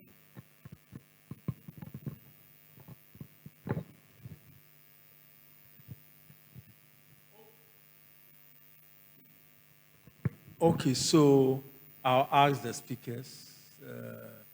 Mrs. All right. Thank you very much. The first three questions were directed at me. The first one, you wanted to find out about the politics of CSOs in Ghana, meaning most of them are aligned one way or the other. I think that if you're a civil society organization, in an ideal way, you're supposed to be as neutral as possible and as objective as possible in doing your work. In my experience as a CSO, I've always worked, in an independent kind of way, not aligned to any party. So I believe that, yes, I'm aware that there are some CSOs that are aligned to particular parties, but when you're trying to push the gender agenda, it applies whichever party it is. It's something which is a problem. Within the party hierarchy itself, there are very few women, and when it comes to national elections. So for me, in our advocacy, what we tell people who are interested in ensuring that we have gender equality and inclusiveness, we have to try to be as neutral as possible and push our cause. This panel, we are looking at things from a gender perspective. How do we get as many women there as possible, not necessarily for a particular party or the other? So neutrality is very important in pushing for the gender agenda within politics, within the governance sector. And for me, that's what I aspire by. So I expect others who are also pushing this agenda to do this likewise. You also talked about the fact that usually he who pays the piper calls the tune, and therefore issues of funding. Okay, most of the funding that we have is external because we still don't have enough foundations in Ghana. That have the resources to make it available. There are a few in Ghana. I know the telco companies, some of them do give funding. So you want us to know the extent to which CSO organizations who advocate for women's issues are able to neutralize or influence the funders in the opportunities as far as women inclusion is concerned. I think that for most of the funds that come for women inclusion, usually it's quite open. It's not pushing, you to align on a certain issue, etc., etc. It is issues to do with women that you have. Yes, currently, because gender is being given a very broad definition, there may be some who may want you to define gender in a broader way beyond the classic, what's classically known in Ghana. But most of us try to stay away from such issues because, as you already heard, there are many women in this country, very few in key leadership positions. So the funding, I believe that's, for a very serious CSO, if you have a donor who is insisting that you should go in a particular way and you don't want it, you just have to either not take the money at all or, look for an alternative. I know some NGOs some funders try to, broaden your scope in the women's rights thing that you're doing. It's a gender issue, and definition of gender is broader than you're using, and some just rejected the funding. So it's a matter of being principled and knowing what your key goal is and sticking to it and making sure that you don't get a donor who is stifling you to just promoting their view or their perspective, but you know the cause that you are pushing and to stick to it. And the third question you had was women's inclusion, the name calling, and then you indicated that women who get into leadership have to sacrifice a lot. That is very real. We live in a world in which we've been socialized in a certain way. I think my colleague mentioned it in her presentation. We're socialized, and who does even the socialization from when our children are very young? It's the same women. It's like a chain. So the best way to do is to try to break the chain where you are socializing people to be, there's a gender division of labor in the home. It's the boys who do this, the girls who do this, etc., and it perpetuates some of the discrimination. We live in a patriarchal society where it's a headship of men, which pertains. But people are working towards more equality. Most of us, me sitting here, I got the opportunity to go to school, to go to the highest level I could. Okay, I wasn't constrained by the family in which I came in. So I believe that the message should go around. She indicated a whole re-socialization process, starting with our children, starting with ensuring that we give every child equal opportunity to attain to whatever they can attain. And it would help a lot in addressing some of these issues. We have a lot of, sometimes when we are doing our advocacy on elections, etc., one of the things we do is we ask, when it comes to women in leadership, what are some of the obstacles? And then we ask, in Ghana, what are some of the traditional sayings we have which shows that women should not be leaders? They'll tell you, Obakitatua, Etribema Demo. They say, Obaton, in Adwoa, Onton, Atudru. There are several sayings that we have which, in some research, some work I did with some people in one of the parts of the country, they said that if a woman kills a snake, it's a man that cuts off his head. So we have these sayings which we have imbibed that, there are certain things women cannot do. But we have to re-socialize ourselves to get out of it and give women the same opportunity to aspire to leadership. Some have leadership abilities, and they should be given that leadership ability. Issues about gender division of labor in the home. So it constrains many women. Women have to look after families, look after children, etc. There's very little time to go out, to go and sit where the political parties are discussing issues and taking decisions, etc. What can be done to lessen that burden?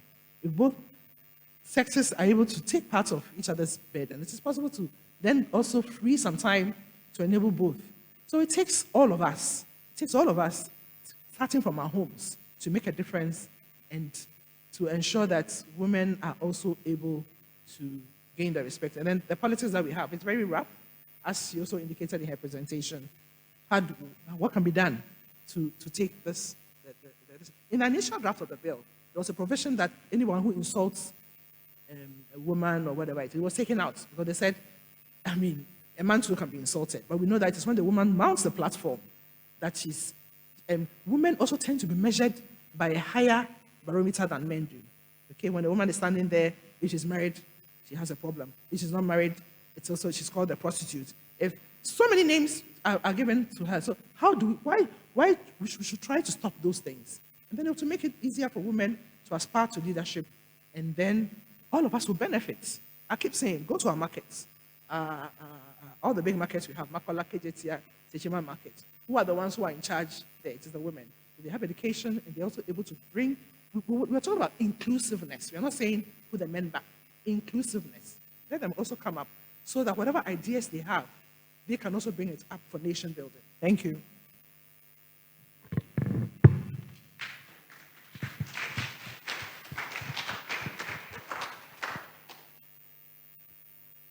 Thank you very much. I think there was a question on, was there a question or? Yes, we've tried women a lot, but they have failed us. So what do we do? Something. I'm not sure if I got, was it a question or a comment? But then the first thing that came, my peace science gentleman, political science. The first thing that came to my mind was, have there not been men who have failed us? So also, is it just women who have failed us? So why focus on failure? And even that so-called failure must be interrogated. We need some evidence for that. I don't know if for the women, we need some evidence for that. So what I would say is that I don't think we've tried women enough. We haven't had many women in Parliament anyway. So why don't we have the affirmative action bill passed? That is when we will be able to really try women, because we have 275 seats in Parliament and just 40 women, 14.5%. They don't even make a critical, minority of 30%. That is very important. And so I think this question also, again, goes back to this notion of socialization. And what I said in my presentation, we have to be re-socialized ourselves so that we can see women, we can perceive women as capable as men. And that they're also human. They can fail as the men can fail. And they should not be held to higher standards than, as my colleague speaker said, should not be held to higher standards. They should be held to the right standards. So I think the affirmative action bill, I'm very happy it's been laid in Parliament about 2 weeks ago, and that hopefully by the end of July, it will be passed. And of course, there were other recommendations that I had made. And I think maybe this can dovetail into the next question from Dr. Morgan about why are the women not voting for women?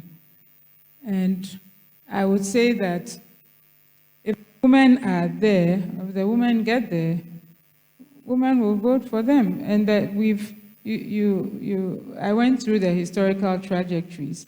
Even with the few women that ran over the years since 1951, you've had many women winners, many women runners-up, and many women also run, those who also run. And I think that there are not enough women yet. So if there aren't women there, how can women or men vote for them? At the primary level, you have few women contesting, and even the percentages that are winning are quite good. And so what I will say is that, again, if we want to have the women there, because I think we can't say women are not voting for women.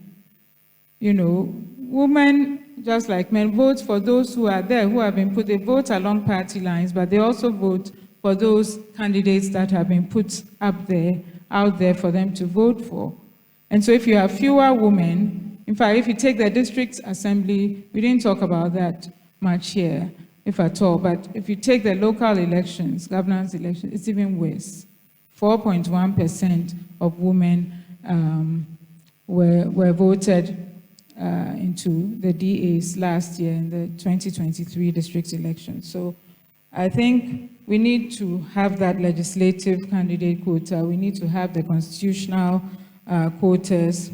We need to get the women there in the first place. When they run in the primaries and they win the primaries and become candidates, they will win. And then, you know, one of my recommendations was for I think I didn't state it in detail, the reserve seats to start with. Rwanda has done that.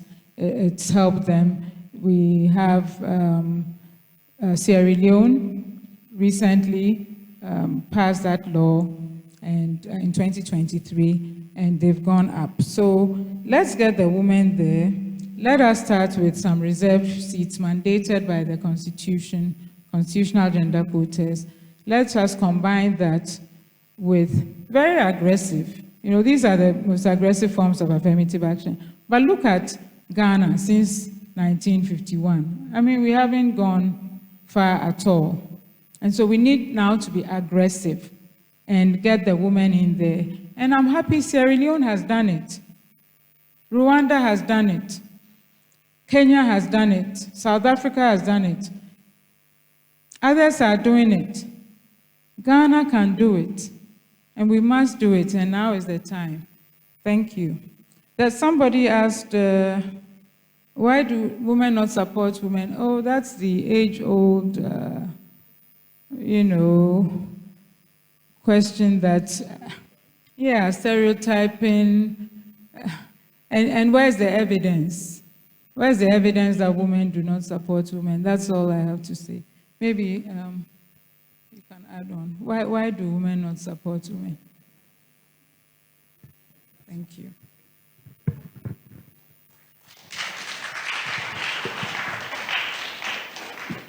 I think we've had an interesting session. What I want to flag is the whole issue of the inclusion of women in national elections is the collective responsibility of all of us. It must be. Issues about the legal and policy framework are very important, but they must be accompanied by attitudinal, behavioral changes. It looks like Ghanaians don't want to change. If you look at the experience of Rwanda, Sierra Leone, South Africa, Kenya, they were prepared to change. And if you were prepared to change, that also calls for transformative leadership. Have we got transformative leadership who will be able to, continue the policies? I don't think we have. There has been several policy discontinuity. And I think the countries which have made progress with the inclusion of women or representation of women, they have done so because of policy continuity and transformative leadership.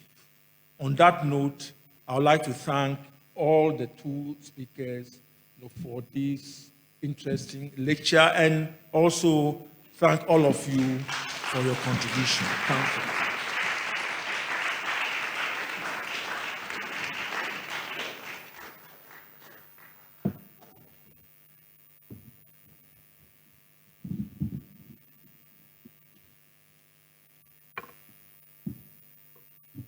Thank you, Mr. Chairman, Professor Ayee, for ably steering this evening's session to a successful end, and for giving us your closing remarks about the exciting presentations that we have just heard. Please, a round of applause for our chair.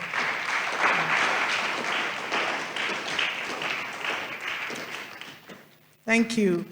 Now, this brings us to the end of the 2024 Ghana Academy of Arts and Sciences Public Forum. Those of you who've been here with us for all the 3 days would agree with me that it has been a really productive, stimulating, and I would say intellectually enriching 3 days. From the two speakers on day one who spoke about the legal and regulatory framework, to yesterday's speakers who spoke about financing political parties and elections, to this evening's two speakers who have given presentations on women's representation in our national elections. On Thursday, we have an inaugural lecture that will be on development finance. It will be given by Professor Joshua Abo, who is a fellow of the Academy who works at the University of Ghana Business School. I hope that you can join us for that event as well. In closing, I'd like to thank everyone here, the President, our Vice President Emerita, Professor Wachi, Vice President for the Sciences. They've been here for all 3 days. I see other colleague fellows, Professor Wellington, who I met at the car park, Professor Ayee, my colleague from philosophy, and everyone else. If I have not noticed you, please consider yourself acknowledged. I'd also like to thank our colleagues from the University of Ghana who have shown up here to support our two speakers. Thank you very much. The students have been here with us since Monday. Students, you are the future. The future belongs to you. I'm glad you are here, you are listening, and you are asking questions. I hope that the exchange that we've had here, that you are going to take it away and think further about some of the things that you have heard, because we do want women, more women in politics and in our national elections, and some among you are women. Begin to think about how to support them should they decide to go into political party elections at the national level, at the local level, and so on. Thank you very much. Please, a round of applause for our students. Thank you. and to our invited guests. Thank you very much for honoring our invitation to be here with us. We very much appreciate your presence and your interaction. Everyone else that I may have missed, I want to say thank you. And last, but certainly not the least, our Secretariat staff, Mrs. Kate Wampong, Mr. McAfee, and the IT team, Augusta at the table, registration table, Mr.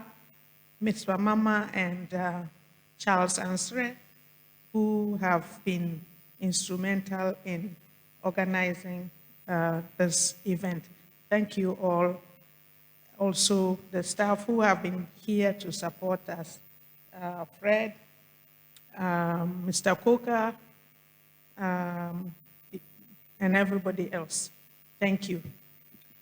There is packed food outside waiting for us to refresh ourselves.